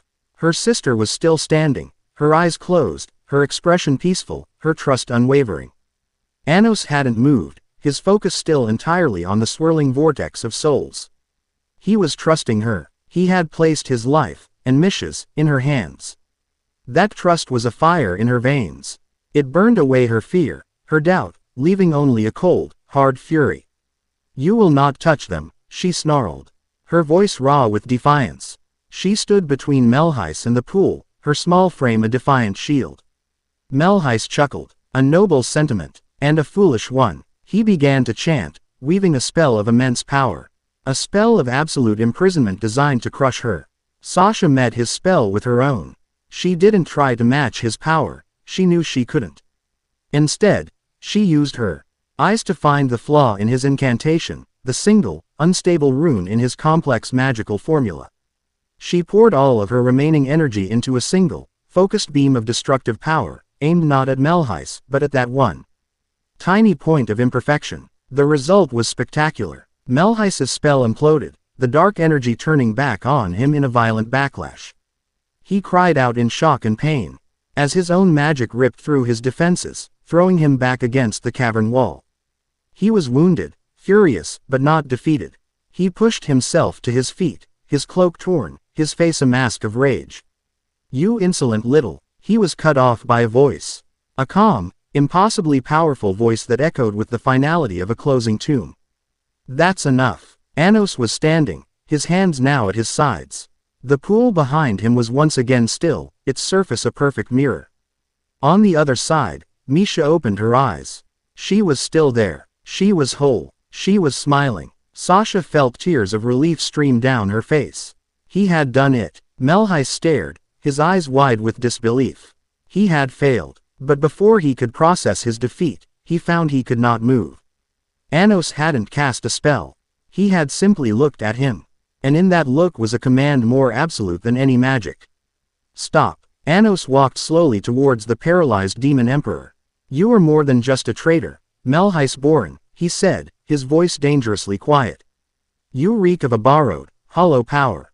You serve a master. A god, perhaps, one who fears my return. Misfit's eyes widened in terror. Tell your master this, Anos continued, stopping directly in front of him. I am coming for him. And I will teach him the folly of trying to steal what is mine. He placed a single finger on Misfit's chest. But first, a lesson in etiquette. A pulse of black lightning, silent and absolute, shot from his fingertip. Misfit's body convulsed violently before he collapsed, unconscious but alive. Anos had not killed him. He had placed a curse of his own on him. A mark that would allow Anos to see and hear everything Misfit did. The traitor would now be his unwilling spy. With the threat neutralized, the adrenaline faded, and Sasha's legs finally gave out. She collapsed to her knees, exhausted. Before she hit the ground, a pair of strong arms caught her. She looked up into Anos's crimson eyes. Misha ran to her side, her own eyes filled with tears of joy. Sasha, quote. Sasha looked from her sister, alive, vibrant, and permanent, to the boy holding her. He had kept his impossible promise. He had defied fate itself for them. You, she started, her voice choked with emotion. You really are. I am, he finished for her, a small, genuine smile on his face. He helped her to her feet, his grip gentle. For the first time, Sasha didn't pull away. Instead, she leaned into the support, her body and will utterly spent. She had fought for her sister, for him, and they had won. In the quiet of the ancient cavern, surrounded by the soft glow of the mana crystals, a bond was forged between the three of them, a bond stronger than any curse, deeper than any magic. It was a bond not of a king and his subjects, but of a family, born in defiance of the world itself. Chapter 3 End. Chapter 4. The Hero's Shadow. In the weeks that followed the confrontation in the cavern, a new and unfamiliar dynamic settled over Delzogid. The absolute terror Anos had inspired was slowly being replaced by a grudging, resentful acceptance of his presence. He was no longer just a rumor, he was a fact. His newly formed Misfit squad, consisting only of himself and the Necron sisters, was an official, if deeply unpopular, entity. They were an island of quiet defiance in a sea of pureblood arrogance. The change in Misha and Sasha was the most remarkable. The ever-present shadow of the curse was gone, replaced by a light that shone from within them both. Misha's quiet nature remained, but it was now laced with a serene confidence. Sasha, freed from the torment of her secret, had her sharp edges softened. Her fiery spirit was now directed outward, a protective shield for her sister and a challenging glare for anyone who dared disrespect their leader. They moved with a synchronized grace, their bond a visible, tangible thing that Anos had reforged from a tragedy into a strength. This fragile peace was shattered by a proclamation delivered by a flurry of magical missives that appeared in every classroom. The Arklanska Hero Academy would be arriving for the tri-annual inter-academy exchange. The announcement was met with a wave of derisive laughter and arrogant sneers from the demon students. Humans were insects, a lower life form whose only purpose was to serve as whetstones upon which demons could sharpen their power. The exchange was seen not as a diplomatic event, but as a formal opportunity for bullying. Anos, however, felt a cold certainty settle in his gut. Misfit was still recovering, his mind now a window through which Anos could occasionally peer. But the traitor's thoughts were a chaotic mess of fear and servitude to a nameless, divine, master. The timing of this exchange was too perfect. This was not a tradition, it was a deployment. His true enemy was making his next move. We'll be participating, Anos announced to the sisters as they sat in the courtyard, the very same spot where he had first made his promise to Misha. Sasha, who was attempting to teach Misha a complex defensive spell, looked up in surprise. The exchange. Why, it's a waste of time. A bunch of preening royals will show off by crushing some weak-willed humans. There's nothing for us to gain. There is everything to gain, Anos countered, his crimson eyes fixed on the distant horizon, as if he could see past the magical barriers of the demon realm. I need to see them for myself. I need to know what they've been taught. I suspect the history books in the human realm are even more creative than ours. His words carried a weight that silenced Sasha's objections. She and Misha exchanged a look. They knew this wasn't about winning a competition. It was about gathering intelligence for a war only the three of them knew was coming. The day the human delegation arrived, the air crackled with a palpable animosity. The Hero Academy students marched into Delzogad's main plaza in perfect, disciplined formation. They wore stark white and blue uniforms, a sharp contrast to the demons, black, and they carried themselves not with the fear the demons expected, but with a cold, righteous fury. Their eyes, as they scanned the demonic architecture and the mocking faces of the student body, held a deep and abiding hatred. Their magic felt sharp. It was rigid, ordered, and thrummed with a holy frequency specifically designed to be anathema to demonic energy. This was not the magic of peacekeepers, it was the magic of exorcists, of inquisitors. Leading them was a young man with hair the color of spun gold and eyes as blue and clear as a winter sky. He was handsome, charismatic, and moved with the easy confidence of a born leader. He was Rivest Ort, the top-ranked student of his generation and a prodigy in the art of holy magic. He radiated a conviction that was as powerful as any spell. As the two student bodies faced each other, a tense silence fell over the plaza. Rivest's gaze swept over the crowd of demons, his expression one of grim duty. Until his eyes landed on Anos. Perhaps he was drawn by the utter calm Anos projected, a stark contrast to the arrogant posturing of the other demons. Their eyes met across the plaza, and for a moment, the world seemed to narrow to just the two of them. So these are the descendants of the tyrant, Rivest said, his voice amplified by a subtle spell, ringing out clearly for all to hear. You live in a castle built on the bones of innocent humans and celebrate the memory of a monster who sought to drown the world in darkness. The demon students erupted in jeers, but Anos raised a single hand. And a strange, expectant silence fell. He walked forward, Misha and Sasha following a step behind him, a silent show of solidarity that did not go unnoticed. You speak of a history you learned from a book, Anos said, his voice calm and carrying, effortlessly overpowering Rivest's magical amplification. Tell me, hero, have you ever considered that the authors of that book might have been lying? Rivest's eyes narrowed. The truth of the Demon King's evil is carved into the soul of every human. It is the foundation of the Hero Academy, a truth paid for by the blood of the great hero Kanan, who sacrificed himself to vanquish your founder. Anos almost laughed. The sheer, audacious scale of the lie was breathtaking. They had not just twisted the truth, they had inverted it entirely. Kanan was my friend, Anos stated simply. The declaration was so shocking, so utterly blasphemous to both sides, that a collective gasp went through the crowd. The demons were stunned by the idea of their founder being friends with a human. The heroes were outraged by this perceived defilement of their saint's memory. You dare speak his name? Rivest snarled, his hand instinctively going to the hilt of the ornate silver sword at his hip. You are the epitome of all he fought against. You are corruption, you are chaos, you are evil incarnate. And you, Anos replied, his voice laced with a sliver of pity, are a puppet, a very talented, very sincere puppet, but a puppet nonetheless. Your strings are just so long you can't see the one pulling them. He turned his back on Rivest then, a gesture of ultimate dismissal, and walked away. The first contest was about to begin. The ideological lines had been drawn. The initial event was a team competition held in a vast, magically constructed labyrinth. The goal was to retrieve a flag from the center. It was meant to be a test of strategy and teamwork. The hero students, however, treated it as a holy crusade. They moved in perfect, coordinated squads, their holy magic weaving together into complex offensive and defensive patterns.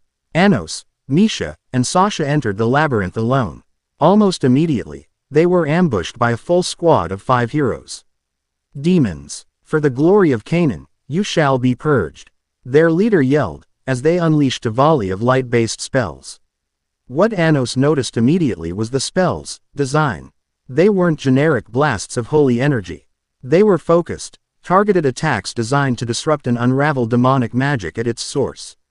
More specifically, they were tuned to a frequency that was unnervingly close to his own unique magical signature. This wasn't a curriculum, it was a weapon system, and he was the target. Before the light could reach them, a wall of intricate, interlocking crystals erupted from the ground, Mish's hands glowing with creative energy. The holy spells struck the wall and refracted, scattering harmlessly. "My turn," Sasha said, her demon eyes flaring to life. She looked past the spells, past the heroes' barriers, and saw the fragile framework of their coordinated magic. With a sharp glance, she targeted the linchpin of their formation, caster maintaining their defensive aura. A flicker of black-purple energy, invisible to most, shot from her eyes. The hero's aura collapsed instantly, and he cried out, clutching his head as his own spell backfired on him. Their formation broke. Anos didn't even draw a weapon. He moved through them like a phantom, a blur of black cloth and quiet motion. He didn't use spells. A precise chop to the neck of one. A disabling strike to the knee of another. He moved with the brutal, economic grace of a shinobi, a style of combat so alien to this world that they couldn't even comprehend it. In seconds, the squad of 5 elite heroes was lying on the ground, disarmed and incapacitated but, pointedly, not seriously harmed. "See," Anos said to the sisters as they walked away, leaving the groaning heroes behind.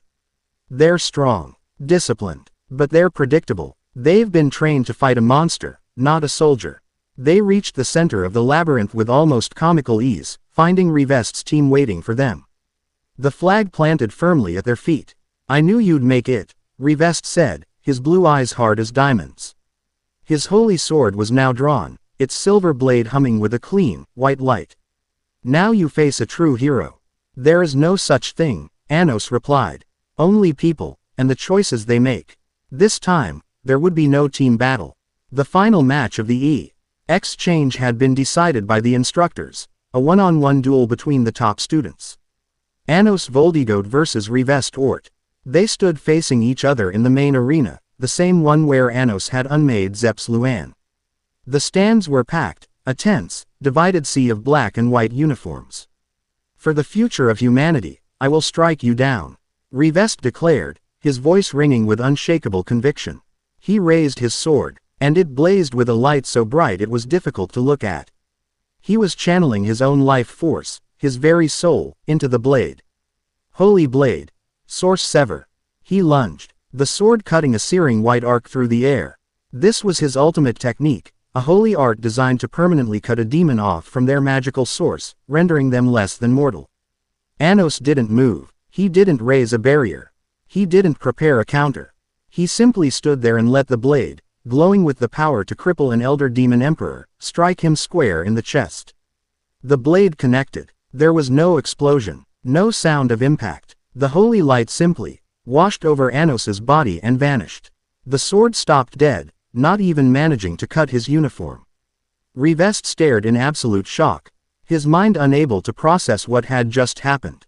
"Your magic is designed to sever a demon's connection to their source," Anos said, his voice as calm and instructional as ever. He looked down at the sword pressed harmlessly against his chest. "But what happens when the target is the source? It's like trying to empty the ocean with a cup. A futile exercise." He took the glowing blade between his thumb and forefinger. Rivest, panicked, tried to pull his sword back, but it was held fast. "Impossible. No demon can withstand a consecrated blade." "This sword," Anos said, ignoring him and inspecting the craftsmanship. "It carries a memory of its purpose. It was forged to protect the innocent, not to be a tool for a lie. It weeps in your hands. You are using it wrong." With a casual flick of his fingers, he sent a vibration through the metal. The holy light that enveloped the sword sputtered and died. The hum of power ceased. Rivest felt the divine energy he had poured into it drain away. Not repelled, but simply dismissed. The legendary replica, a national treasure of the human realm, became nothing more than a dull, mundane piece of steel. Rivest stumbled back, his eyes wide with horror. The sight of his holy sword being disenchanted with a touch was a more profound and terrifying violation of his reality than any display of destructive power could ever be. "The warrior fighting is a phantom," Anos continued, taking a slow step forward. 2,000 years ago, the hero Kanan and I grew tired of the endless, meaningless bloodshed. So we made a pact. I would take all the hatred of the world onto myself, playing the role of the tyrant. He would be the hero who struck me down. In that moment of my death, I would use all my power to erect the great wall that separates our realms, forcing a peace that diplomacy never could. Rivest was shaking his head, his hands clapped over his ears. No. Lies. All lies. Did your teachers ever tell you that Canaan had 7 sources? Anos asked, his voice cutting through Rivest's denial. That he had mastered origin magic and could reincarnate himself endlessly. Why would a man who could not truly die need to sacrifice himself? Think, hero. The story you've been fed is full of holes. You've just been trained not to see them. His words were the final blow. Rivest's entire worldview, his identity, his sacred mission, it all came crashing down. He had dedicated his life to fighting a monster who now claimed to be his savior's collaborator. His holy sword was just a piece of metal. His righteous cause was a lie. He dropped the useless sword with a clatter and fell to his knees, his body trembling, not from injury, but from the utter annihilation of his spirit. He was defeated. Anos looked past the kneeling boy, his gaze sweeping over the stunned faces of the hero students and the confused, smug expressions of the demons. This is the fruit of the seeds your real enemy has sown, he declared, his voice resonating with a king's authority. Humans filled with righteous hatred, demons rotting in arrogant complacency. He wants you to weaken each other, to sharpen each other into weapons that will one day clash and shatter, leaving him to rule over the ashes. He turned and walked out of the arena, his black coat billowing behind him.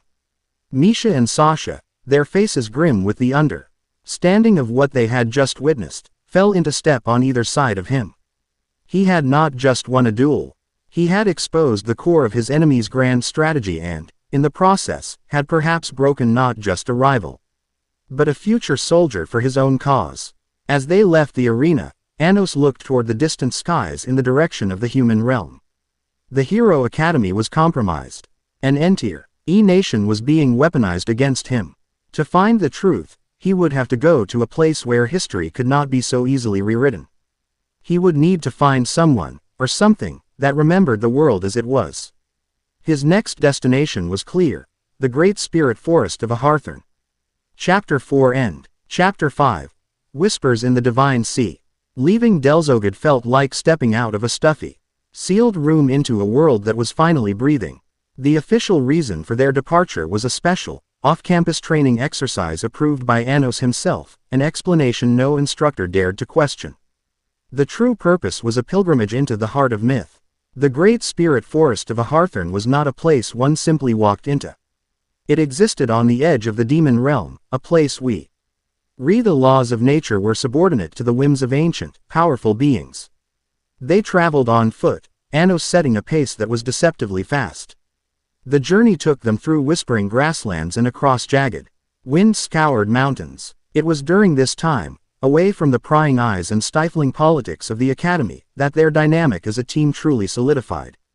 Sasha, ever restless, practiced her magic by targeting distant rock formations, her destructive gaze now honed with a fine precision she had previously lacked. Misha, in contrast, would often stop to touch the ancient trees or observe the flow of a river, her creation magic subtly harmonizing with the life around her. Anos watched them, a sense of quiet satisfaction settling within him. He was not just a king with followers. He was a leader with comrades. It was a feeling he'd almost forgotten, a warmth that reminded him of orange sunsets over a village skyline, of sharing ramen with a white-haired teacher and a pink-haired friend. The memory was a dull ache, a phantom limb of a life he couldn't quite grasp, but the emotion it produced was sharp and real. The entrance to Aharthurn is not a physical gate, Anos explained as they stood before a vast, mist-shrouded swamp that seemed to swallow the light. It is a test of intent. The forest itself will judge us. It will show us what it thinks we want to see. To pass, you must hold a single, unwavering desire in your heart. Do not be fooled by illusions. As they stepped into the mist, the world dissolved. Sasha suddenly found herself back in Delzogad, standing on a grand balcony. A crowd of demons below was chanting her name. Her father, Aishart, stood beside her, his hand on her shoulder, his face beaming with a pride she had never seen. You did it, Sasha, he was saying. You became the perfect heir. You were the pride of the Necron family. But beside him, there was an empty space, a void where a sister should have been, a sister she could NT remember but whose absence felt like a hole in her soul. The illusion was tempting, offering the parental approval she had craved her entire life. She gritted her teeth, her demon eyes flaring. This isn't real, she snarled. And the world shattered like glass. Misha's illusion was quieter, more insidious. She was in a small, sunlit room, painting. She felt happy, at peace. There was no curse, no academy, no fighting. She was just normal. A girl with a future that was simple in her own. It was a beautiful, gentle trap. But as she looked at her own hands, she realized something was missing. The faint, humming connection to her sister's origin, a bond that was now a source of strength, was gone. This piece was hollow because it was solitary. I choose my sister, she whispered, and the sunlit room faded to mist. Anos's trial was different. He did not see a throne or a world bowing at his feet. He found himself standing in a burning village under a red moon, the roar of a nine-tailed fox echoing in his ears. A blonde-haired man and a red-haired woman were smiling at him, their forms translucent, ghostly. "You can stay here," a voice whispered, a voice that was both the forest and his own deepest longing. "You can have the family you never knew. You can be at peace." The temptation was an agony, a promise to fill the aching void of his fragmented memories. But he saw the truth of it. This peace was a cage made of ghosts. His family was not in the past. They were waiting for him, just beyond the mist. "A king cannot afford to live in memories," he said to the phantoms, his voice heavy with a sorrow 2 lifetimes old. He turned his back on the burning village and walked forward. The mist cleared. They stood in the true Harthorn, and it was like stepping into a dream. The trees were colossal, their bark glowing with soft, internal light. The air hummed with a music that was felt rather than heard, the collective life song of a billion spirits. Waterfalls flowed upward, into floating islands of moss and crystal. It was a sea of life, vibrant and wild and utterly alien. "This way," Anos said, navigating the impossible landscape with an unnerving familiarity. They found her in the heart of the forest, in a sun-dappled grove where the light itself seemed to be alive. The great spirit Reno was not the ancient, solemn entity they might have expected. She appeared as a young girl with moss-green hair and eyes that held the swirling patterns of a galaxy. She was humming a tune and tending to a garden of singing flowers. She looked up as they approached, her NT eyes passing over the sisters before locking onto Anos. A slow, mischievous smile spread across her face. "Well now," she chirped, her voice like the rustling of leaves and the chiming of bells. "Look what the stream washed in. I haven't smelled that particular brand of arrogant, world-breaking power in a couple of millennia. You're different, though, less shouty." Anos inclined his head slightly. "Great Spirit Reno, it has been a long time.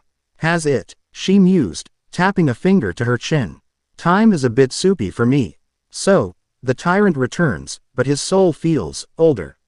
Split, like a rive, that flowed through 2 different valleys. Curious, she tilted her head. "Why are you here, Anos Voldigode?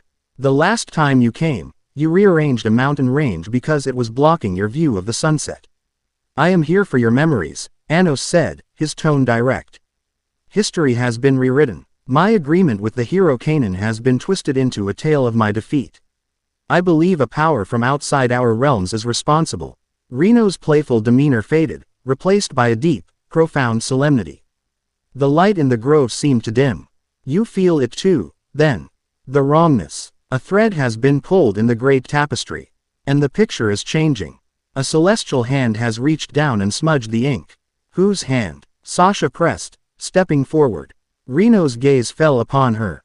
"Impatient. Just like your mother," she remarked, before turning her eyes to the canopy of the glowing trees, as if looking at something far beyond it. "The gods are beings of order. They create the rules. Demons, with your chaotic sources and your pesky free will, have always been an irritation to them. But one among them is more zealous than the rest. A being who believes that true peace, true order, can only be achieved through absolute control." "Herga," Anos said, the name feeling cold on his tongue. He had suspected, but to hear it confirmed by a being who remembered. "The Spirit King," Reno affirmed, her voice a whisper. "He is the chief architect, the guardian of divine law. A being like you, One who can unite demons and humans, who can break the very laws of life and death with a flick of your wrist, is not just an irritation. You are a flaw in his perfect design. An error that must be corrected. He was the one who whispered poison into the ears of the human mages, who helped them co-rupt Canaan's legacy and turn the Hero Academy into a weapon of hatred. The confirmation settled over them, heavy and absolute. Their enemy was not just a cabal of demon nobles or a misguided hero. It was a god. As if the name itself were a summons, the air in the grove shattered. A fissure of pure, golden light split the sky above them. From it descended a figure clad in immaculate, white gold, a RMOR that seemed woven from solidified light. It had 4 angelic wings, and its face was hidden behind a helm that radiated a palpable aura of divine judgment. It held a spear that hummed with a power that made the very air warp and distort. Creatures of chaos, the being's voice boomed, a sound that was not sound, but a direct telepathic command that vibrated in their skulls. You have trespassed on holy ground and conspired with the aberrant. Your existence ends now. By the will of the great Herga, you are sentenced to erasure. This was a divine general, an enforcer of the celestial order. Its power was immense, pure, and utterly hostile to their demonic nature. Get back, Anos ordered the sisters, stepping in front of them. This is not something you can fight. We're not leaving you. Sasha shot back, her demon eyes already glowing. This isn't a request, Anos said, not turning around. A sliver of his true power, the crushing pressure of the Demon King, washed over them, not as a threat, but as an absolute. A movable shield. The divine general pointed its spear. Die, pretender. A beam of concentrated holy energy, a lance of pure divine law, shot towards Anos. It was not a physical attack. It was a conceptual one, designed to unmake a being's origin. Anos met the attack with a single, outstretched hand. A ridiculously complex magic circle, black as the void, flared to life in front of his palm. When the divine lance struck it, it didn't explode. It was simply caught. The unmaking energy swirled, trapped within the geometry of Anos's spell. You gods are all the same, Anos said, his voice dripping with a contempt that was millennia old. You think your laws are absolute. You've forgotten that I'm the one who writes them. With a clenching of his fist, the magic circle contracted. The divine energy within it was not dispelled. It was corrupted, twisted, its holy properties inverted. The golden light turned a sickly, violent purple. Anos then aimed his palm back at the divine general and opened his hand. Here's your law, he said calmly. Have it back. He fired the corrupted energy back at its source. The divine general, in its arrogance, tried to simply absorb its own power, not realizing it had been fundamentally changed. The purple lance struck its armor, and the divine metal screamed as it began to decay, black cracks spreading across its perfect, golden surface. The general staggered back, its wings flaring in shock. Impossible. You have tainted divine power. Such blasphemy. Blasphemy is a word the powerful use to frighten the weak, Anos retorted. Now, it's my turn. He vanished. He didn't move fast. He simply ceased to be in one place and appeared in another, directly in front of the divine general. He drove his fist forward, his knuckles wrapped in the same black, void-like energy of his magic circle. But the general was not a mere proxy like Melhis. It reacted, bringing its spear around in a defensive arc that moved at the speed of light. Anos's fist met the spear's shaft. The impact was silent, but the shockwave it produced leveled the entire grove. The singing flowers, the ancient trees, everything was flattened into a crater that extended for hundreds of yards. The only things left standing were Anos, the general, Reno, who was protected by a shimmering green barrier, and Misha and Sasha, shielded by Anos's lingering aura. The spear held. The divine weapon was withstanding his physical power. Your strength is an anomaly, demon, the general boomed, pressing its advantage. But you are still a creature of flesh and magic. I am a concept, a law. I cannot be broken. Everything can be broken, Anos replied, his voice a low growl. The ground beneath his feet began to crack, not from the force of the blow, but from the sheer density of the magic he was starting to draw upon. The source of destruction began to stir within him, a hungry, terrifying power that wanted to be unleashed. Sasha, its armor, Anos commanded. Find the weakest point in the energy flow. Sasha, her heart pounding, focused her gaze. The general's armor was a blinding torrent of divine energy, but her eyes, honed by her recent training, saw past the glare. She saw the intricate matrix of power, the circuits that channeled energy from its divine source to the armor. And she saw it, a single, minuscule node at the base of the neck where all the conduits converged. A nexus point. The neck. Below the helm. She yelled, "Misha, it's footing." Misha didn't need to be told twice. She slammed her palms on the ground.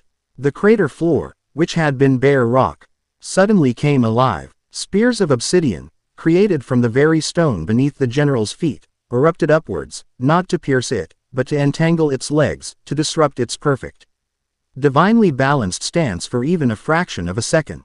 The general, surprised by the coordinated assault from the lesser demons, was forced to divert a sliver of its attention to shatter the rising stone. It was the only opening Anos needed. He pushed off, his fist disengaging from the spear. In the infinitesimal moment that the general was off balance, Anos moved. He didn't attack the weak point Sasha had found. That was a feint. He spun, his leg sweeping around in a low arc, his foot wreathed in black flame. He wasn't aiming for the armor. He was aiming for the very concept of the general's connection to the ground beneath it. His kick connected with the general's ankle. The spell he used was not one of fire or force. It was Babesti, the spell of source rupture. A forbidden art that didn't attack the body, but the very foundation of an existence. The divine general didn't cry out in pain. It issued a sound of pure, conceptual confusion. It looked down and saw its own legs, from the knee down, turning to glittering dust. Anos hadn't broken its armor. He had destroyed the part of its source that defined its ability to stand on the mortal plane. It stumbled, its divine balance shattered, and fell to one knee. Anos was already there, his hand raised, his palm glowing with a light so black it seemed to devour the golden aura of the general. "You spoke of erasure," he said, his voice cold and absolute. He placed his hand on the general's helm. "Allow me to demonstrate." He unleashed the magic. There was no explosion, no scream. The divine general, the being of law and pure holy energy, simply ceased. Its light, its armor, its very presence in the world was consumed by the void in Anos's hand, leaving behind nothing. Not even ash. Silence descended on the massive crater. Reno let her barrier fall, her expression one of utter, profound shock. Sasha and Misha stared, their minds struggling to comprehend the level of power they had just witnessed. He hadn't just defeated a godlike being. He had treated it like a minor inconvenience. Anos stood for a moment, his hand still raised, the black energy slowly receding. He felt the familiar, dangerous 3 of the source of destruction humming in his veins, sated but still hungry. He forced it back down. Controlling this power was a constant battle, a war he had been fighting across 2 lifetimes. He turned to the sisters. His composure absolute once more. "Now we have confirmation," he said, as if they'd just concluded a simple school experiment. "Herga is not just watching. He's actively interfering, and he is willing to send his best soldiers to die." His gaze went back to the sky, where the fissure of golden light had vanished. The battle was no longer for a throne. It was for the right to exist in a world that a god had deemed flawed. And Anos Voldigod would not suffer any god to edit his creation. Chapter 5 End. Chapter 6. A King's Gambit. The return to Delzogod was like walking into a room where a scream was being held back by the thinnest of walls. The air, which had been thick with simple arrogance before, was now laced with something far more volatile, a conspiratorial fervor. Royalist students walked in tight, whispering clusters, their glares no longer just contemptuous, but sharp with a unified, hostile purpose. The instructors turned a blind eye, their complicity a silent, ringing endorsement of the coming storm. The city was a powder keg, and someone had just lit the fuse. Anos felt the shift immediately. It was more than just a change in atmosphere, it was a BTLE warping of the magical strata of the capital city, Dilhade. Through the unwilling window of Melhisborn's mind, he saw the final pieces of the plot falling into place. He witnessed fragmented mages from the traitorous elder demon emperor's perspective, clandestine meetings with a furious Gaios Anzum, promises of a restored pureblood monarchy, and the delivery of a dark, unsettlingly beautiful crystal. He saw it with perfect clarity, a divine nullification stone.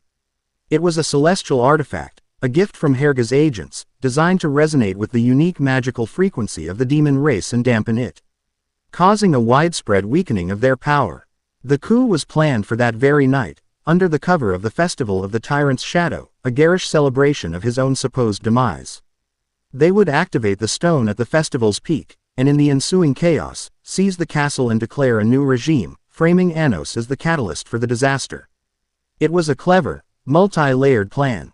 It was also, Anos decided, hopelessly naive. They're making their move tonight, Anos announced, standing with Misha and Sasha in their designated squad room, a dusty, forgotten chamber they had claimed as their own. A city-wide coup, led by Gaius and a few other elder emperors, backed by the royalist faction, and armed by our divine friend. Sasha slammed her fist on the table.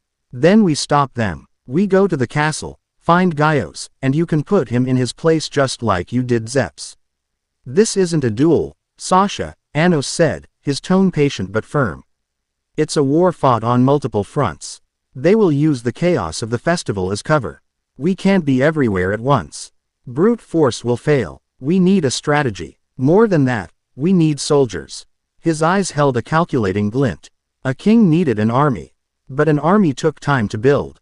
He would have to settle for a scalpel. He found his first recruits in the academy's dueling pits, a place where hybrids and low-ranked demons settled their disputes away from the prejudiced eyes of the faculty. He was looking for two brothers he had observed before, Kanan and Zesh, large, bull-like demons whose unique magic was purely defensive. They could create barriers not of energy, but of kinetic force, absorbing and redirecting any attack. They were currently fending off a group of royalists who were trying to requisition their rations. Anos didn't intervene in the fight. He waited until the brothers had, with grim efficiency, sent the royalists packing. "You're strong," Anos said, stepping out of the shadows. The brothers immediately went on the defensive, recognizing him. Anos Voldigoat, Kanan, the elder, grunted. "We don't want any trouble."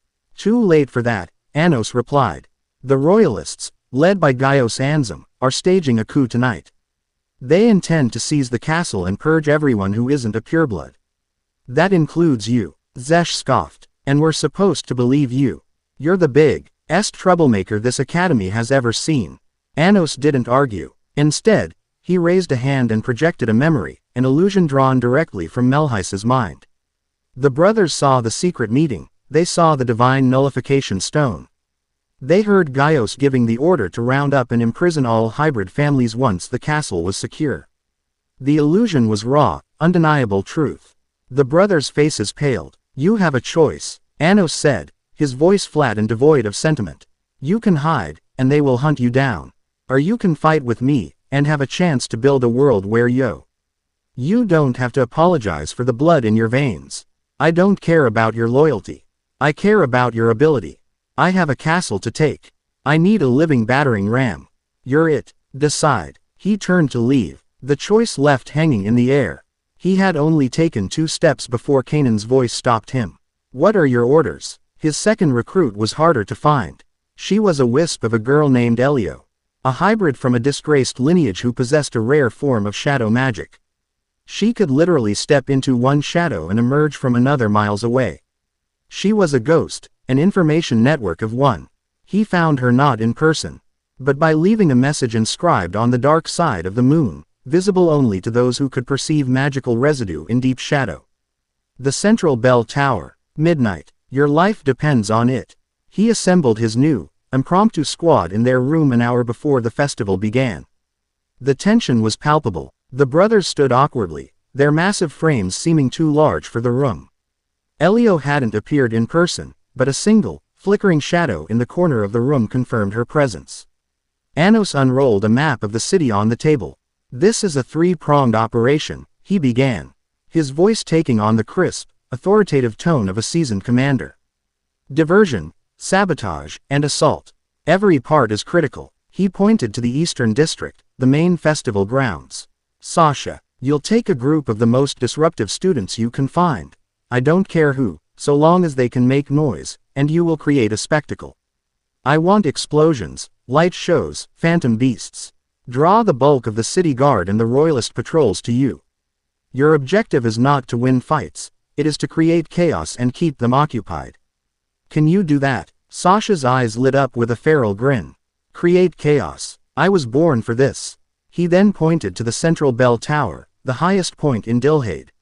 Misha, you're with Elio. The royalists are lacing the divine nullification stone there to maximize its range. Fighting your way in is impossible. Elio will get you inside. Your mission is the linchpin of this entire plan. He looked at Misha, his expression serious. Do not destroy the stone. That's what they'll expect. I need you to alter it. It's designed to resonate with and suppress demonic magic. You will use your creation magic to change its core frequency. I will feed you the precise harmonic sequence. You are going to turn their weapon into a citywide amplifier for my magic, and my magic alone. Misha's eyes widened slightly at the audacity of the plan. But she simply nodded, a silent, absolute affirmation. I will not fail. From the corner, the shadow flickered in agreement. Finally, he slammed his finger down on the map's centerpiece, Delzogid itself. The castle is the head of the snake. I will take it. Kanan, Zesh, you're with me. We're going through the front gate. Your job is to absorb their defensive spells and clear a path. I will handle the rest. The castle is sealed by the 7 Emperors' combined barrier, Kanan grunted. No one can break it. A cold smile touched Anos's lips. They seemed to think so. The first firework exploded in the night sky, a shower of crimson sparks that marked the official start of the festival and the unofficial start of their war. Sasha was the first to move, a blur of BL. Cloth and destructive intent as she rallied her hand-picked team of delinquents and malcontents. Minutes later, the Eastern District erupted in a symphony of chaos that was far too spectacular to be part of the planned festivities. Simultaneously, Misha felt a cold tendril of shadow wrap around her arm. She closed her eyes and allowed herself to be pulled into the darkness. She emerged a second later in the cramped, gear-filled chamber at the very top of the bell tower. The nullification stone sat on a pedestal in the center of the room, a pulsating crystal of black and gold, guarded by 4 elite royalist mages. Elio's shadow form detached from her and instantly neutralized 2 of the guards, tendrils of pure darkness enveloping their heads and rendering them unconscious. Misha dealt with the other 2, not with an attack, but by creating a wall of solid, soundproof air around them, trapping them in a silent, invisible box. She ran to the crystal and placed her hands on it, the alien. Divine energy making her skin tingle. She closed her eyes and reached out with her mind, listening for the harmonic sequence Anos had promised to send. At the castle's main gate, a shimmering, LTI-colored barrier hummed with impenetrable power. Gaios and 3 other traitorous emperors stood on the ramparts above, looking down at Anos and his 2 hulking allies with contempt. You were a fool to come here, hybrid. Gaios boomed. This barrier is woven from the sources of 4 elder demon emperors. It could withstand the wrath of the old gods themselves. You will die here, and your name will be a curse upon all mongrels. Anos ignored him. He walked up to the barrier, the brothers forming a wall behind him. A rather gaudy design, he commented. He placed his palm flat against the shimmering energy. He didn't push. He didn't channel a destructive spell. He simply analyzed its complex magical structure, its source code, in less than a heartbeat. He found the master rune, the concept, tool anchor that held the entire construct together. And with a thought, he deleted it. The barrier didn't shatter. It dissolved into a shower of harmless, glittering dust. The silence on the ramparts was absolute. The 4 elder demon emperors stared, their faces masks of pure, uncomprehending shock. Forward, Anos said calmly, walking through the now open gate. They fought their way to the throne room. It was a brutal, efficient advance. The brothers were magnificent, moving like a living fortress, their kinetic barriers absorbing every curse and fireball the castle guards threw at them, while Anos moved between them, disabling opponents with precise, non-lethal strikes that were both terrifyingly fast and insultingly casual. They burst into the throne room to find Gaios and the other 3 emperors waiting. Their expressions a mixture of fury and disbelief. So, the rat has made it to the heart of the castle, Gaios snarled, his ancient pride warring with a newfound sliver of fear. It matters not. Your time is up. Soon your power will be nothing, and you will kneel before your rightful rulers. He raised a hand, clenching it into a fist. Now, activate the stone. It was the signal. Across the city, Misha felt the crystal in her hands surge with power. At the same time, Anos's voice echoed in her mind, a complex string of resonant frequencies, a new song for the stone to sing. Her fingers danced across the crystal's surface, her creation magic not fighting the divine energy, but guiding it, coaxing it, reshaping its very purpose. A wave of invisible energy pulsed out from the bell tower, washing over the entire city of Dilhade. In the eastern district, Sasha felt her power flicker for a terrifying second before it returned, stronger than before. The royalist guards she was fighting, however, suddenly looked drained, their spells sputtering and dying in their hands. In the throne room, Gaios laughed, a triumphant, ugly sound. Feel that, boy, the power draining from your very source. This is the end. Quote. Anos stood perfectly still. He felt the wave wash over him. But instead of feeling weaker, he felt amplified. A soft, blue-white aura, the color of Misha's creation magic, began to emanate from his body. The power that was being suppressed in every other demon in the city was being rerouted, channeled, and fed directly into him. The pressure in the room began to skyrocket. The very stones of the castle started to groan, dust trickling from the ceiling. Gaios's laughter died in his throat. What is this? This wasn't supposed to happen. The power flooding into Anos was immense. A raging river threatening to burst its banks. He felt the familiar, seductive whisper of the source of destruction from deep within his soul, urging him to let go, to unleash it all.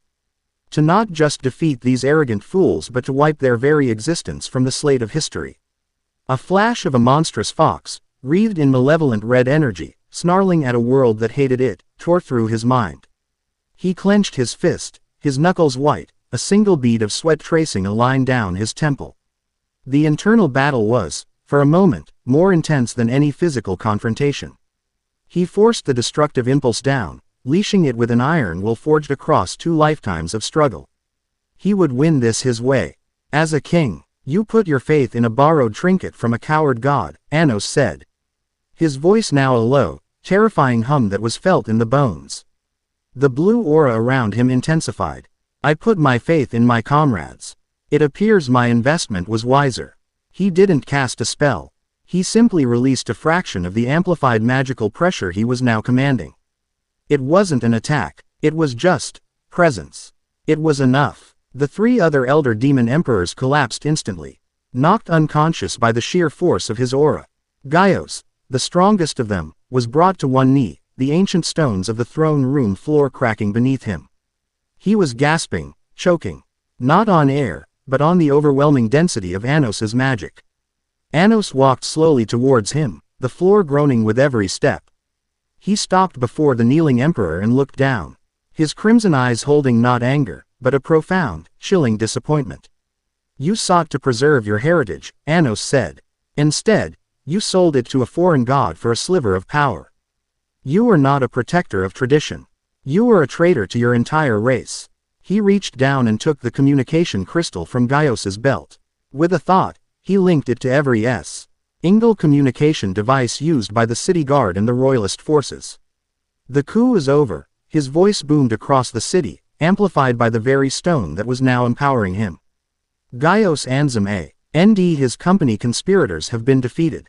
They were puppets of an outside force, a divine power that sought to weaken us all by turning us against each other. Lay down your arms. Surrender now, and why? You will be shown the mercy your leaders were not. He crushed the crystal in his hand. The message was sent. The gambit was complete. He stood in the throne room, the battle won. His new recruits, Kanan and Zesh, stared at him with a newfound expression of absolute, terrified awe. Through the window, he could see the chaos in the eastern district dying down as his message spread and the demoralized royalist forces surrendered. He had outmaneuvered and overpowered the entire demon aristocracy in a single night. He walked to the throne room's grand balcony and looked out over his city. His capital. The festival lights still twinkled below, a stark contrast to the failed rebellion he had just crushed. He had won a great victory, but it felt hollow. This was merely a reaction. He had stopped Herge's plan. But the god himself remained untouched, hidden in his celestial realm, already plotting his next move. Tonight, he had fought like a commander. But soon, he would have to fight like a god slayer. Chapter 6 End. Chapter 7. The Scars of a Previous Life. The victory, as decisive as it was, left a strange and unsettling silence in its wake. Dilhade was a city holding its breath. The royalist faction had been decapitated. Its leaders, including 4 of the 7 elder demon emperors, imprisoned within the castle dungeons, their magic sealed. The students and soldiers who had followed them had been disarmed and confined to their barracks, awaiting a judgment that had not yet come. The city was his, but the peace was fragile, brittle, like a sheet of ice over a churning sea. Anos felt the strain not in his body, but in his soul. The immense power he had channeled through the modified nullification stone, combined with the constant, conscious effort of suppressing his own source of destruction, had taken a toll.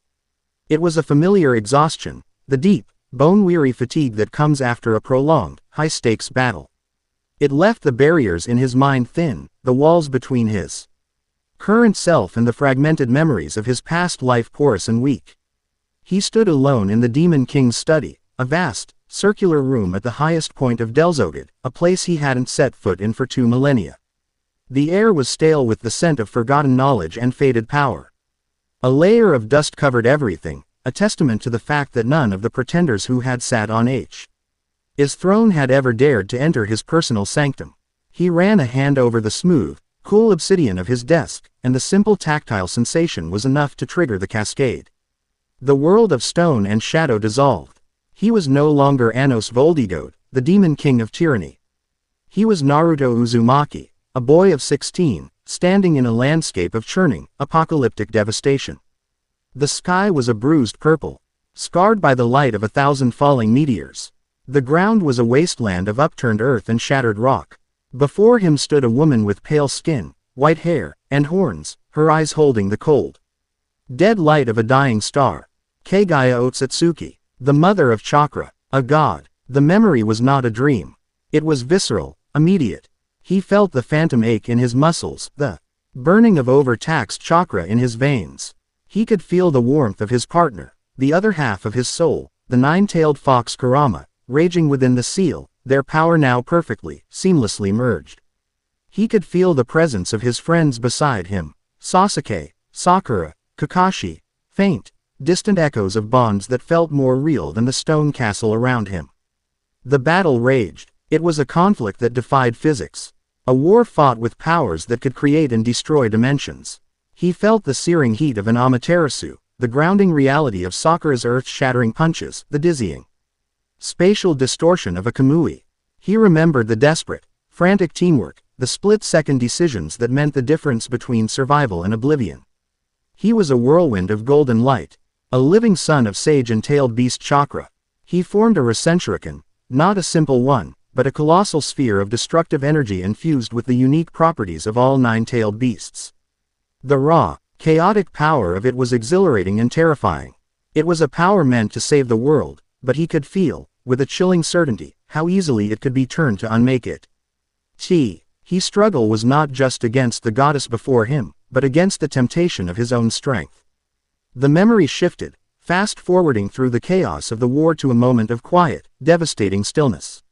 He was standing in a valley carved by a cataclysmic battle, rain plastering his blonde hair to his forehead. Opposite him stood his brother, his rival, his other half, Sasuke Uchiha.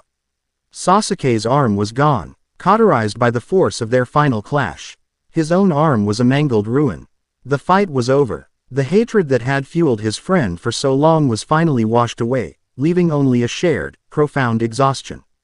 He felt the pain of his injury, but it was nothing compared to the ache in his chest. It was the pain of love, of loss, of a bond that had been stretched to the breaking point but had, miraculously, not broken. "You idiot," he remembered saying, a tear tracing a path through the grime on his cheek. "We could have both died." "I know," Sasuke's voice echoed in his memory, quiet, defeated, and finally free. The scene dissolved again, melting into a different kind of pain. He was older now, the Hokage. He was sitting in his office, the iconic hat on his desk. buried under a mountain of paperwork that seemed more insurmountable than any god he had ever faced. He felt the crushing weight of responsibility, the constant, low-grade anxiety of protecting an entire village, an entire world. He felt the loneliness of the summit, the distance that his power and his position had created between him and the very people he fought to protect.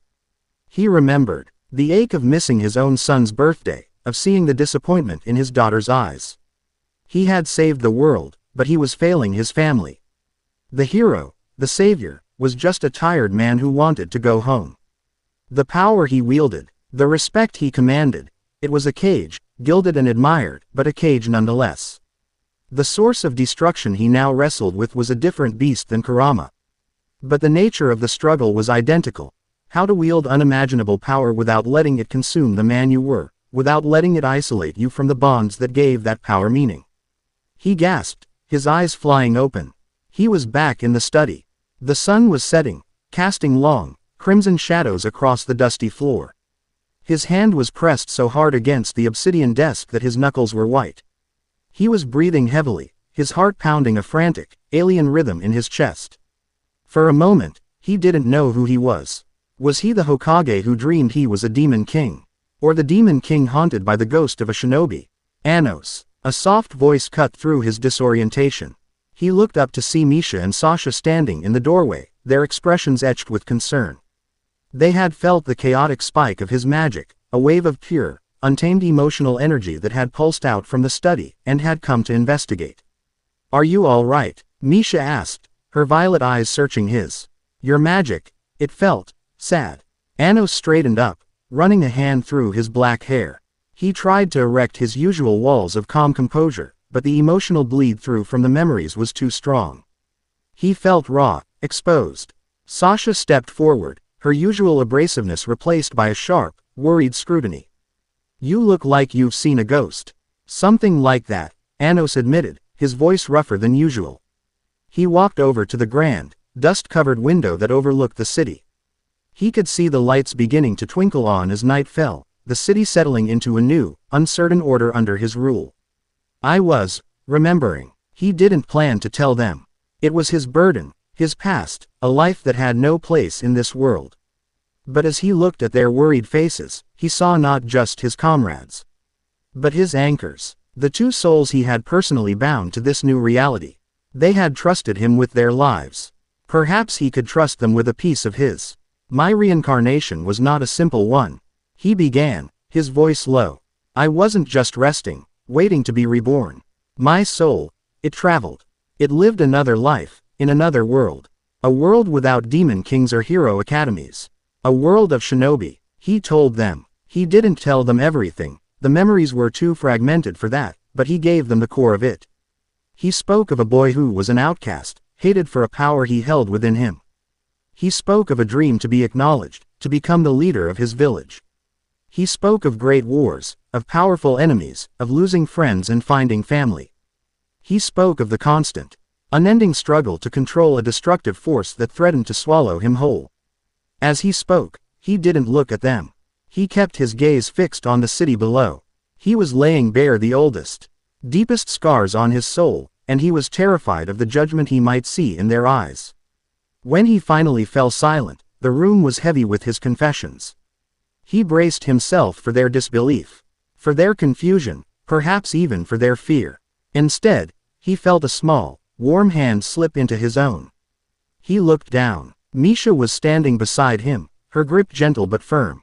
She didn't say anything, she just stood with him, a silent, unwavering presence that offered comfort without demanding explanation. Then, Sasha spoke, her voice uncharacteristically soft.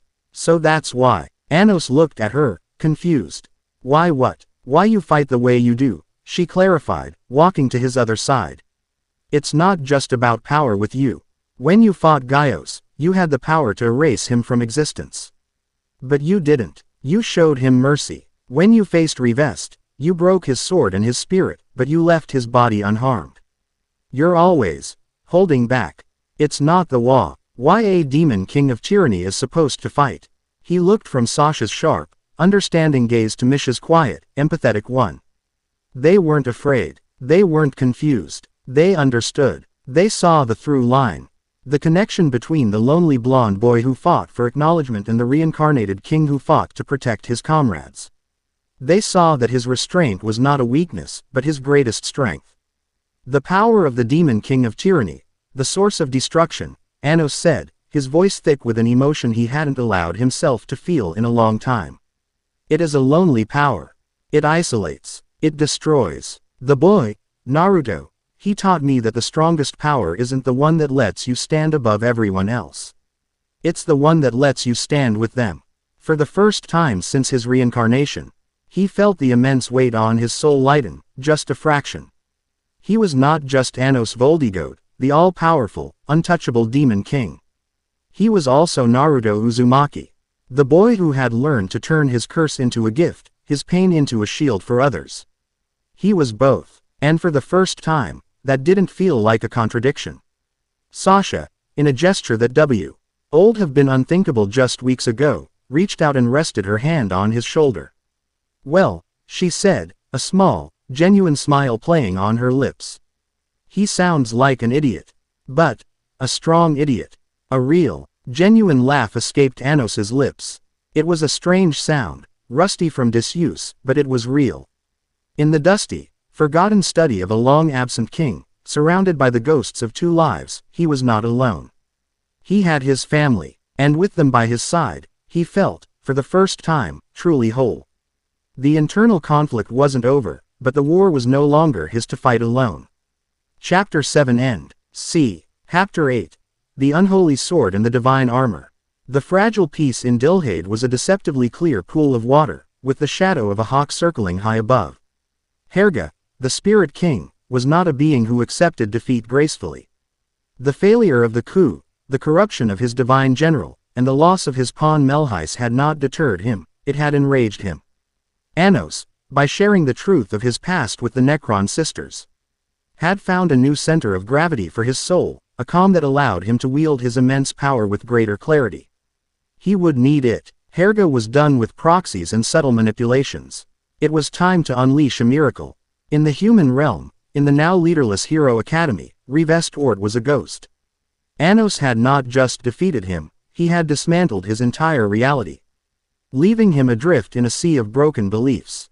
He spent his days in the Academy's deepest archives, frantically searching for any proof, any scripture or historical account that would refute Anos's claims and restore the black and white certainty of his world. He found nothing but contradictions, redacted texts, and histories that conveniently began after the Great Wall was erected. The seeds of doubt Anos had planted were taking root, growing into a thorny, agonizing forest of uncertainty in his heart. It was in this moment of weakness, of desperate, prayerful searching, that Herga answered.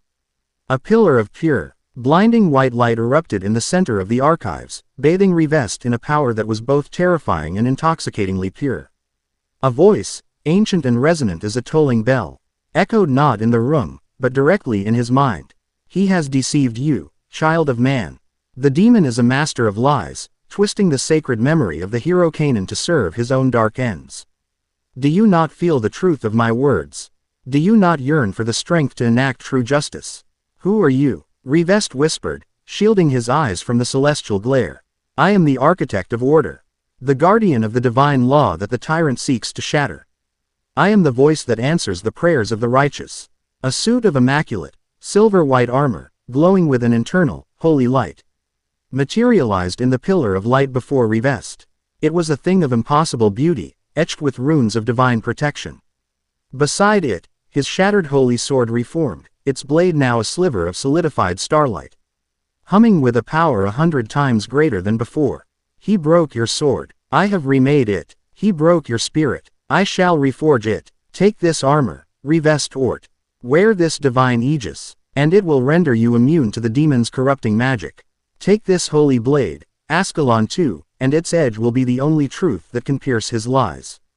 Be my champion. Be my hero. Avenge Canaan. Avenge humanity. The offer was a lifeline to a drowning man. The power was a balm to his shattered pride. The mission was a return to the simple, righteous path he had lost. The agonizing doubt was burned away by the searing heat of divine conviction. He didn't see the strings, only the glorious purpose being handed to him. I accept, Rivest declared, his voice ringing with renewed, fanatical zeal. He reached out and took the gifts of his new god.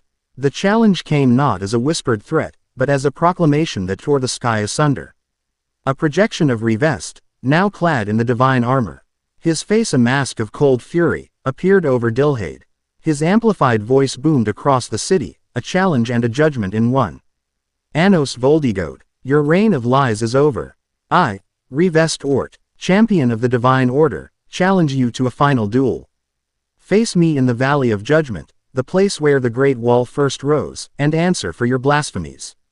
If you refuse, my army will march upon your city and purge it with holy fire. Behind his projected image, the skies over the human realm shimmered. An army was indeed gathering, their banners stark white against the horizon. It was a bluff. Herga wouldn't risk an open war yet, but it was a convincing one. Anos stood on the balcony of his study, Misha and Sasha at his side, watching the projection fade.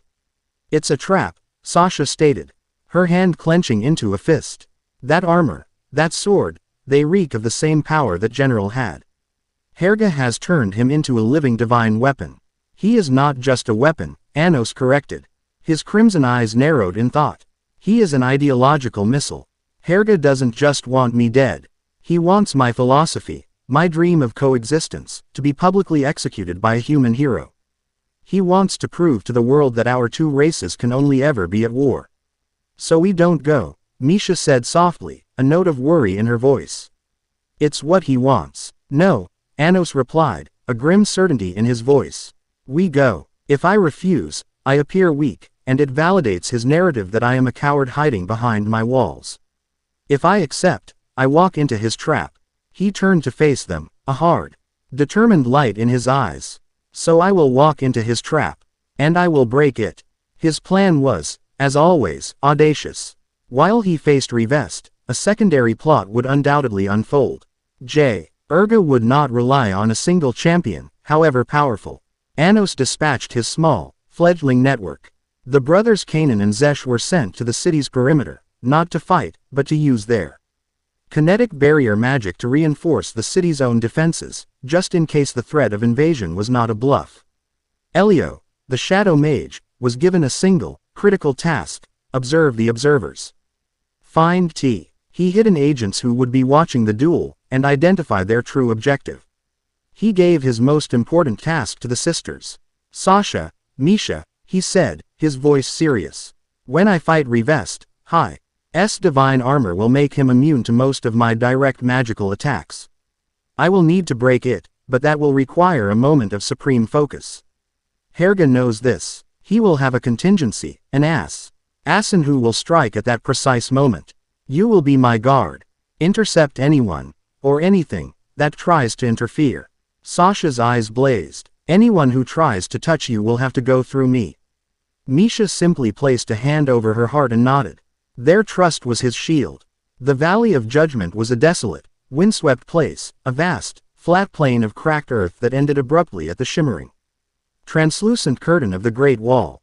Rivest stood waiting in the center of the plain, a solitary figure of white and gold, his presence a beacon of holy power in the demonic landscape. Anos arrived alone, walking calmly across the cracked earth. He wore his simple black uniform, a stark contrast to Rivest's divine panoply. You came, demon, Rivest said, his voice distorted, metallic, by the helm of his armor. To face your end. I came to save you, Rivest, Anos replied, his voice calm. The being you serve is not a god of justice. It is a god of tyranny, one who fears the freedom of choice above all else. Lies, Rivest roared, and lunged. He moved with impossible speed, the divine armor augmenting his physical abilities beyond human limits. The air screamed as he swung Ascalon too, the holy blade leaving a trail of searing white light in its wake. The fight was unlike any Anos had faced since his reincarnation. Rivest was a hurricane of holy power. The divine armor, as promised, effortlessly repelled Anos's initial probing spells. A simple fireball dissipated harmlessly against its surface. A shadow curse unraveled before it could take hold. The armor was not just a defense. It was a denial of demonic magic itself. Anos was forced onto the defensive, using his immense speed and precognitive battle senses, honed in a life of shinobi combat, to dodge and weave through the storm of sword strikes. He was not fighting a man anymore, he was fighting a living concept, a vessel for a god's hatred. Miles away, hidden in a rocky outcropping overlooking the valley, Sasha and Misha watched. Their senses on high alert. "I don't like this," Sasha muttered, her demon eyes scanning their surroundings. "It's too quiet. Where's the assassin?" Suddenly, a flicker of movement. It wasn't a person. The ground near the base of the Great Wall trembled, and a fissure appeared. From it rose a creature of nightmare. It was a centipede of Gehenna, a legendary demonic beast, hundreds of feet long. Its chitinous body covered in glowing, corrupting runes. But this was wrong. The beast was dead, a fossilized husk. Yet it moved, its empty eye sockets glowing with the same divine golden light as Revest's armor. Atop its head stood a figure they recognized with a jolt of shock. It was the elder demon Emperor Zolid, the brutish, arrogant one from the council. But he too was changed. His eyes were blank, golden orbs, and his body was wreathed in the same holy energy. He was a puppet, a corpse reanimated by divine power. Helga didn't just find a human champion, Misha breathed, her eyes wide with horror. He's using the bodies of the demons who followed him as puppets. While the pretender is occupied with the hero, the puppet Zolid boomed, its voice a hollow echo of its former self. "We will destroy the source of his accursed peace. This great wall will fall." The colossal centipede slammed its head against the shimmering barrier. The wall groaned, cracks of golden light spider webbing across its surface. This was Helga's true plan. The duel was a diversion. The real goal was to shatter the wall that separated the realms, plunging the world into a war that would force all sides to choose a god, his god, to lead them. "We have to stop them," Sasha yelled, and they shot towards the beast. Back in the valley, the duel reached its climax. Anos knew he couldn't keep dodging forever. He needed to end it. "You are strong, Revest," Anos said, parrying a blow with his bare forearm, the impact sending a shockwave that cracked the ground for miles. "But the power you wield is not your own. It owns you. Let me show you what real strength is." He stopped retreating. He planted his feet and let the next sword strike come. Just before the blade hit him, he uttered a single word. "Babesti." The spell of source rupture. He didn't target Revest. He targeted the divine armor itself. The holy energy that composed it was a source, just like any other. And any source could be ruptured. The holy sword, Ascalon II, struck Anos in the shoulder. This time, it drew blood, a thin line of crimson against the black uniform. But as it did, a network of fine, black cracks, like fractured obsidian, appeared all over Revest's divine armor. The perfect, holy light flickered. Revest cried out, not in triumph, but in agony, as the feedback from the rupturing armor seared his nerves. This was the moment, the instant of vulnerability the assassin was supposed to exploit. From her vantage point, the shadow mage Elio saw it. It wasn't the giant centipede. High above, camouflaged against the sky, a third party had been waiting.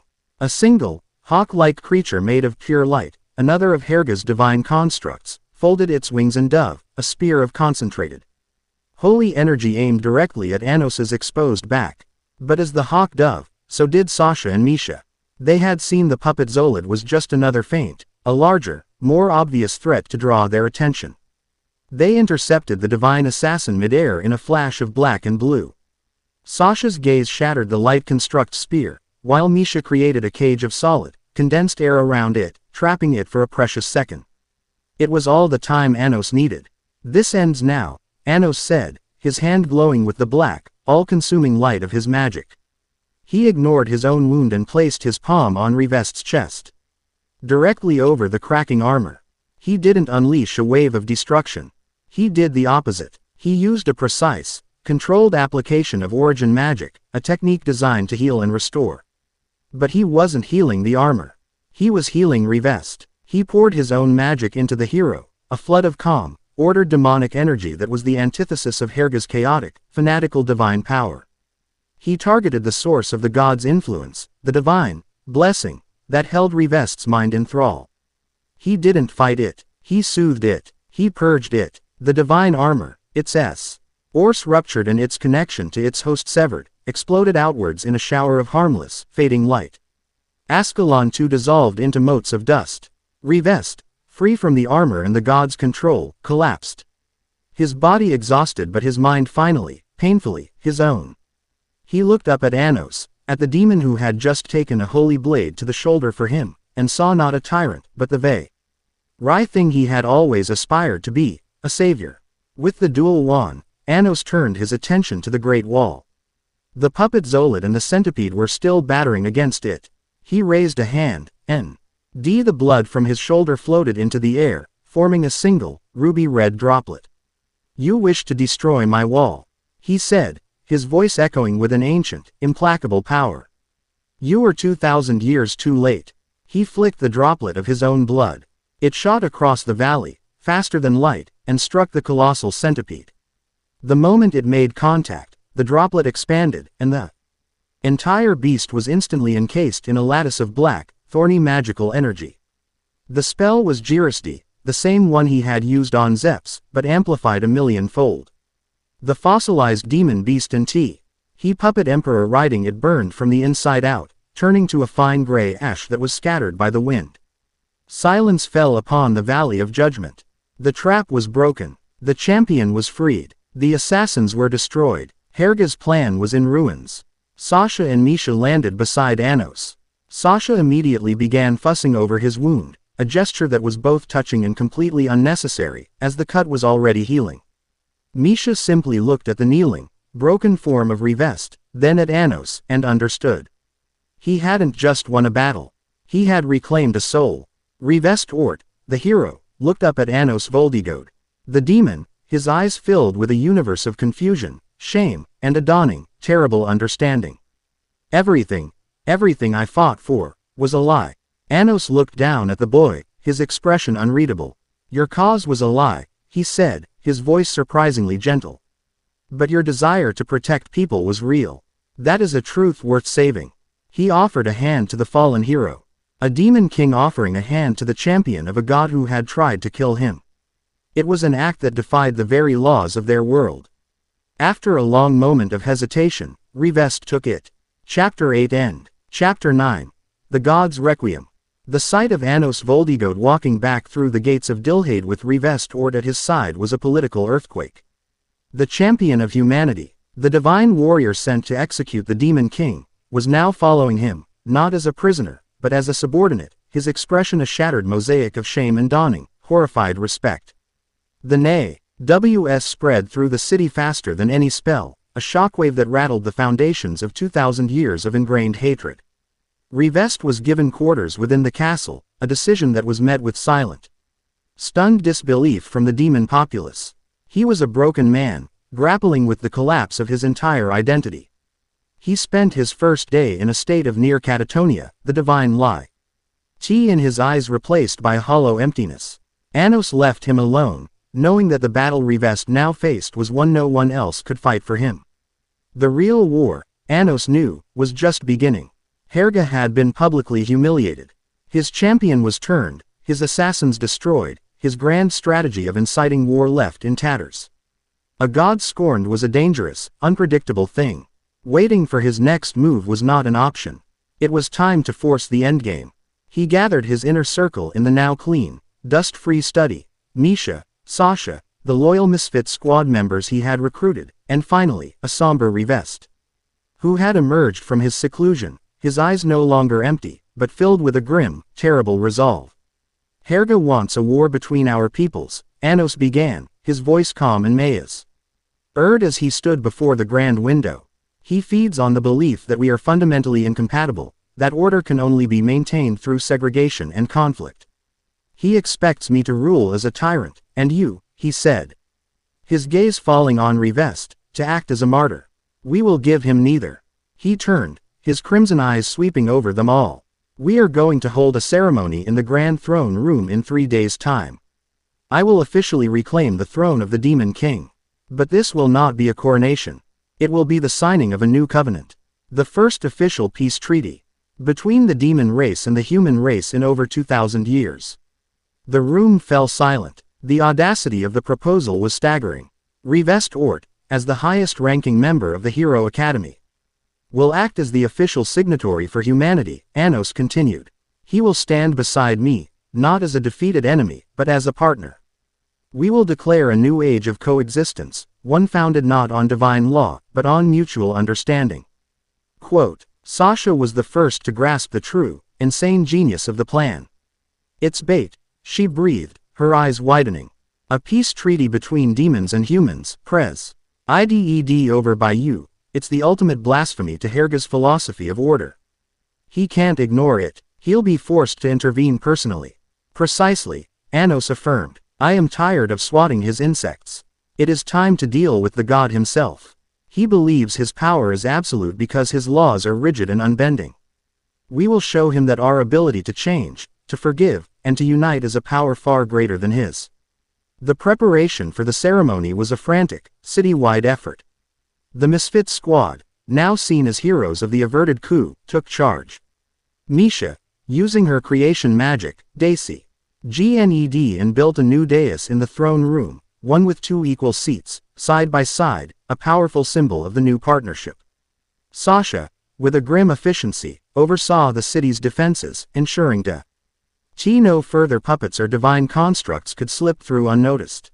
Revest, meanwhile, sequestered himself, meditating. He was not praying. He was attempting to understand the nature of his own holy magic. To separate it from the fanatical doctrine he had been taught, and to find a way to wield it for a cause he now, tentatively, believed in. On the 3rd day, the throne room was filled to bursting. The entire demon aristocracy was present, their faces a mixture of apprehension and awe. A small, heavily guarded delegation of human soldiers, who had followed Revest out of personal loyalty, stood on one side. Their presence a source of immense tension. At the front of the hall stood the Misfit squad, a silent, unbreachable wall before the new dais. Anos entered, not in regal finery, but in his simple black uniform. Revest walked beside him, clad in the plain white and blue of the Hero Academy. They were a study in contrasts, a living symbol of the impossible truce they were about to forge. They ascended the dais and turned to face the silent hall. Anos raised a hand, and his voice, clear and steady, filled the vast chamber. For 2,000 years, this throne has been a symbol of tyranny, he began. History has painted me as a monster, and it has painted humans as our eternal enemies. This was a lie designed to keep us divided, weak, and afraid. A lie told by God Ho fears our potential when we are united.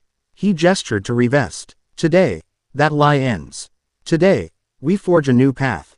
Not as masters and servants, not as demons and humans, but as people, sharing a single world. This treaty is the first step. Revest stepped forward, his voice trembling slightly but ringing with newfound conviction. I was raised to hate. I was armed with divine power and sent to kill a man I was told was a monster. I was wrong. The true monster is the one who feeds on our hatred. I proudly signed this covenant in the name of a new humanity, one that chooses peace over dogma. Revest reached for the treaty that lay on a pedestal between the two thrones. The world went silent. It wasn't a natural quiet. It was an enforced, absolute negation of sound. The very air in the throne room grew crystalline and still. The light from the high windows solidified, casting shadows as sharp and hard as obsidian. A pressure, cold and immense, descended upon the hall, a presence of such perfect, suffocating order that it felt like the death of all possibility. A figure composed of pure, geometric light descended from the ceiling, coalescing into a being of terrifying, androgynous beauty. It had no wings, no armor. It wore simple white robes that seemed woven from space-time itself. Its face was a mask of serene, flawless perfection, and its eyes were twin points of silver light that saw not the people in the room, but the flaws in the universal order they represented. This farce is over, Herga, the Spirit King, said. His voice was not a sound, but a direct imposition of thought. A decree that bypassed the ears and imprinted itself directly on every mind in the room. Creation has rules. Demons are chaos. Humans are pliable. The two cannot mix. This is the law. Your existence, Anos Voldigode, is a violation of that law. Your philosophy is a contagion. I am here to restore order. I am here to erase the error. He raised a single, perfect finger. Let all that is magic cease. It was a divine decree. Across the room, the magical auras of every demon flickered and died. The enchanted lights in the ceiling went out. The ambient power that hummed in the very stones of Delzog had vanished. It was as if the concept of magic itself had been temporarily suspended. But Anos's crimson eyes still glowed with a soft, defiant light. "Your law is flawed, Herga," Anos said, his voice the only thing in the universe that dared to move. "Magic is not a force you command. It is an expression of will. And my will is my own." Herga's perfect brow furrowed, an infinitesimal crack in his divine composure. "Impossible. No being can defy a divine decree." "That's because you've never faced a being with two souls," Anos retorted, a flash of a golden-haired shinobi grinning in his mind's eye. The battle began. Herga didn't throw punches or spells. He issued laws. "Let all that moves, be still." The demons and humans in the hall froze, turned into living statues. But the Misfit squad, shielded by Anos's defiant will, remained free. "Sasha, his constructs are next," Anos commanded. As if on cue, the light in the room coalesced into dozens of divine soldiers, identical copies of the one Anos had faced in the forest, all moving with perfect, synchronized grace. "Let all that is chaotic be destroyed." The constructs charged. Sasha met them head-on, her demon eyes blazing. They were beings of pure order. But her power was the antithesis of that. She didn't see soldiers, she saw equations. And her gaze was a command to introduce a variable of chaos that made them unsolvable. A soldier would lunge, and she would glance at the law of physics that governed its momentum, and it would simply trip and fall apart into a pile of inert light. Misha slammed her hands on the floor. Where Herga's law had frozen the room in perfect stasis, her creation magic was a defiance of that. Roots and vines, gnarled and unpredictable, erupted from the stone, not to attack the constructs, but to break their perfect formations. To introduce uneven terrain that their rigid, ordered minds couldn't adapt to. Revest, holding his now mundane sword, charged alongside them. He couldn't wield the grand holy magic Herga had given him, but he could still channel the innate, personal faith that all humans possessed. His blade glowed with a soft, gentle white light, not the fire of a god, but the simple, stubborn hope of a mortal. When he struck the divine constructs, it didn't destroy them, but it caused them to recoil, the pure, unaligned nature of his belief a disruptive static in their divine programming. Herga watched this, his serene expression finally showing a flicker of divine irritation. His perfect soldiers, his absolute laws, were being dismantled by a chaotic rabble of misfits. Enough. The error must be corrected at its source. He vanished from the dais and reappeared directly in front of Anos, his hand outstretched, palm open. A sphere of absolute void, a conceptual black hole that didn't consume matter but erased existence itself, formed in his palm. "Your origin is a paradox, a fusion of demon and something other," Herga stated, his voice cold and analytical. "I will simply unwrite the equation." He thrust the sphere of nothingness at Anos's chest.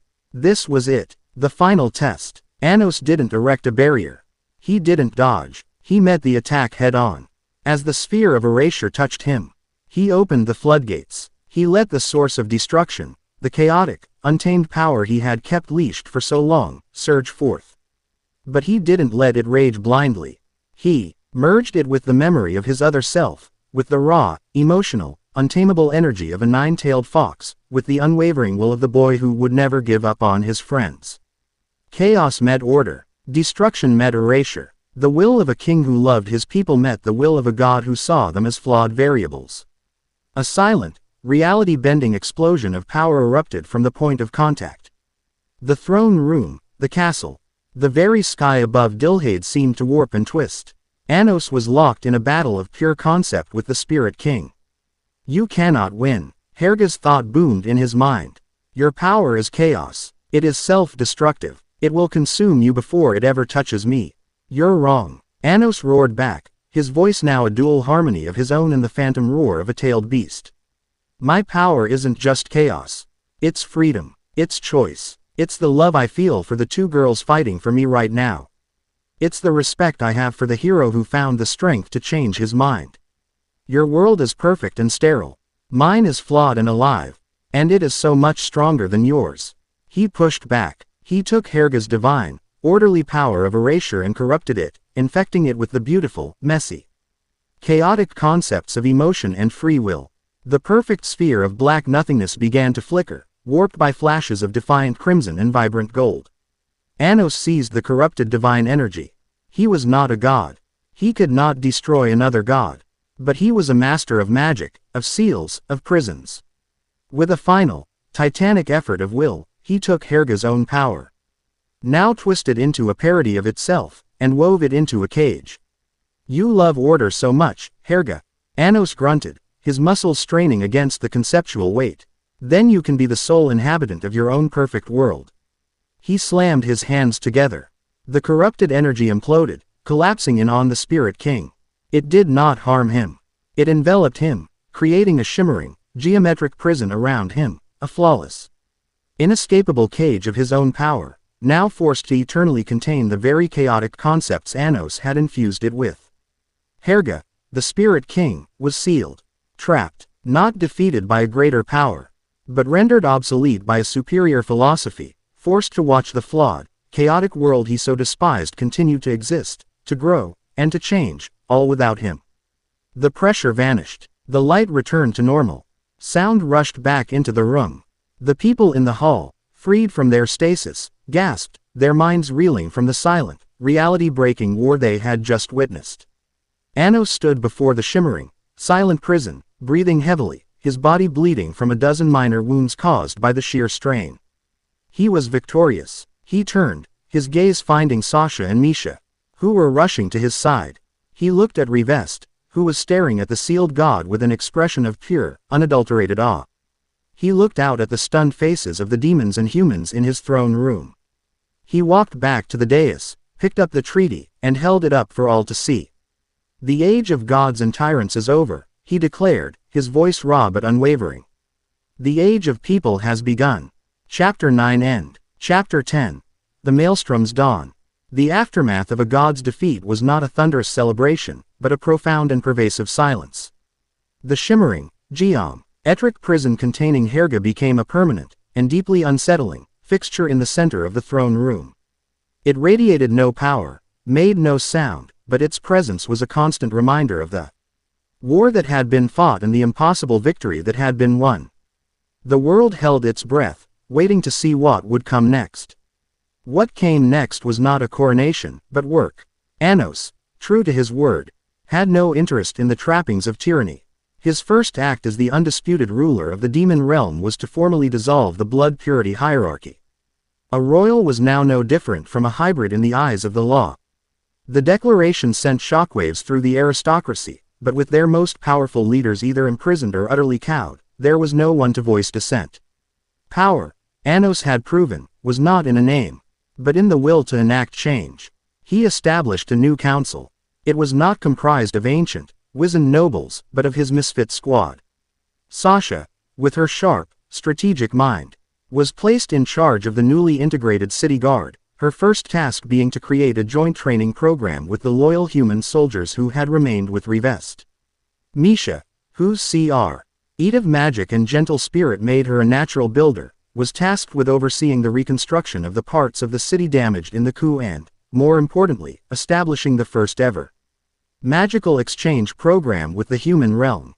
The hulking brothers, Kanan and Zesh, became the unexpected heads of a new public works department. Even the spectral shadow mage, Elio, was given a formal title, Royal Intelligencer. Her network of shadows now the kingdom's official eyes and ears. Rivest Ort, the fallen hero, found his new purpose. He returned to the human realm, not as a conqueror or a pariah, but as an ambassador. He carried with him the signed treaty and a personal account of the Spirit King's betrayal. His testimony, combined with the sudden, inexplicable cessation of divine whispers that had guided the Hero Academy's leadership for centuries, was enough to shatter the old regime. A new generation of leaders, ones who had witnessed the courage of their comrades who had stood with Rivest, rose to take their place. The road to true peace would be long and fraught with the prejudice of generations, but for the first time, the journey had actually begun. Anos, for his part, became a different kind of king. He was rarely seen on the throne. He spent his days in the academy, not as a ruler, but as a teacher. He personally rewrote the curriculum, tearing out the pages. of biased history and replacing them with lessons on forbidden magic, on strategy, on the radical idea that a demon's worth was measured by their character, not their lineage. He became a living legend, a figure of immense power who chose to build up others rather than hoard his own. The world was changing, healing. But the universe was vast, and the defeat of one god had not gone unnoticed. The true ending of the story, and the beginning of the next, came a month after Helga's sealing, on a quiet, starlit night. Anos was not in his study or the throne room. He was sitting on the roof of the academy, his legs dangling over the edge, looking out at the peaceful city below. The cool night air was a welcome balm. For the first time in 2 lives, he felt a sense of quiet contentment. He was not a weapon, not a pariah, not a lonely king. He was home. Footsteps, light and familiar, approached from behind. Misha and Sasha came to sit with him, one on each side, their shoulders pressing against his. They sat in a comfortable silence for a long moment, a shared, unspoken understanding passing between them. "It's quiet," Sasha finally said, breaking the silence. It was an observation, not a complaint. "Too quiet. It's making me antsy." Anos chuckled, a low, warm sound. Peace often feels strange to those who have only known war. "Is this it, then?" Misha asked, her voice soft as she leaned her head on his shoulder. "Is the fighting over?" Before Anos could answer, a streak of silver light tore across the night sky. It wasn't a shooting star. It was too slow, too deliberate. It was followed by another, and then another, until a dozen silver lines crisscrossed the heavens, a celestial scar tissue forming over their world. "Perhaps not," Anos said, his voice losing its gentle tone, replaced by the familiar hard edge of a king and a soldier. He stood up, the sisters rising with him, their eyes all fixed on the strange new stars. As they watched, one of the silver lights seemed to detach from the sky and fall towards them. It was not a meteor. It moved with an intelligent, terrifying grace, coming to a halt high above the city, a point of light that pulsed with an alien, unfathomable power. A presence, ancient and vast, washed over the world, a power that made Helga's feel like a flickering candle in comparison. A voice, not of a single being, but a chorus of 1,000 serene, harmonious voices, echoed in the minds of every living creature on the planet. "We have observed the silencing of our brother, Helga. We have witnessed this world's anomaly. The great celestial council has passed its judgment. This timeline, this experiment in mortal fallibility, has been deemed a failure. The flaw of chaotic free will, embodied by the paradox soul, Anos Voldigode, is too great a contagion to be allowed to spread." The silver light high above them began to expand, to brighten, a new sun dawning in the dead of night.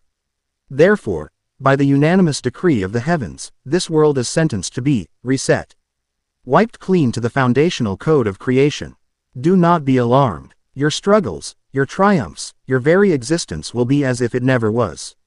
Order will be restored." Anos looked at the expanding sun, at the impending, gentle apocalypse. He saw the faces of his friends, of his students, of the people in the city below who were just beginning to learn how to live without fear. He thought of a blonde-haired boy who had clawed his way out of loneliness, of a Hokage who had protected his village with every fiber of his being. He had not come this far, fought this hard across 2 lifetimes, just to be erased by a committee of detached, cosmic bureaucrats. He felt a hand slip into each of his. Sasha's grip was tight, defiant, her knuckles white. Misha's was soft, but just as unyielding. He looked at them, at the 2 souls he had saved, at the family he had built. Their eyes were not filled with fear, but with an absolute, unwavering faith in him. A slow, dangerous smile spread across Anos's face. It was not the smile of a tyrant. It was the grin of a fighter who had just been handed a challenge he could finally deem worthy of his full attention. "A reset," he said to the heavens, his voice starting as a low murmur and rising to a calm, defiant roar that shook the very foundations of the castle. "You gods really are all the same. You think your laws are absolute." He squeezed the hands of the girls beside him, his crimson eyes blazing with the combined fire of a demon king and a 9-tailed fox. "Did you really think erasing my world would be enough to make it die?" The maelstrom had a new dawn, and its storm was about to break upon the heavens themselves. Chapter 10 End.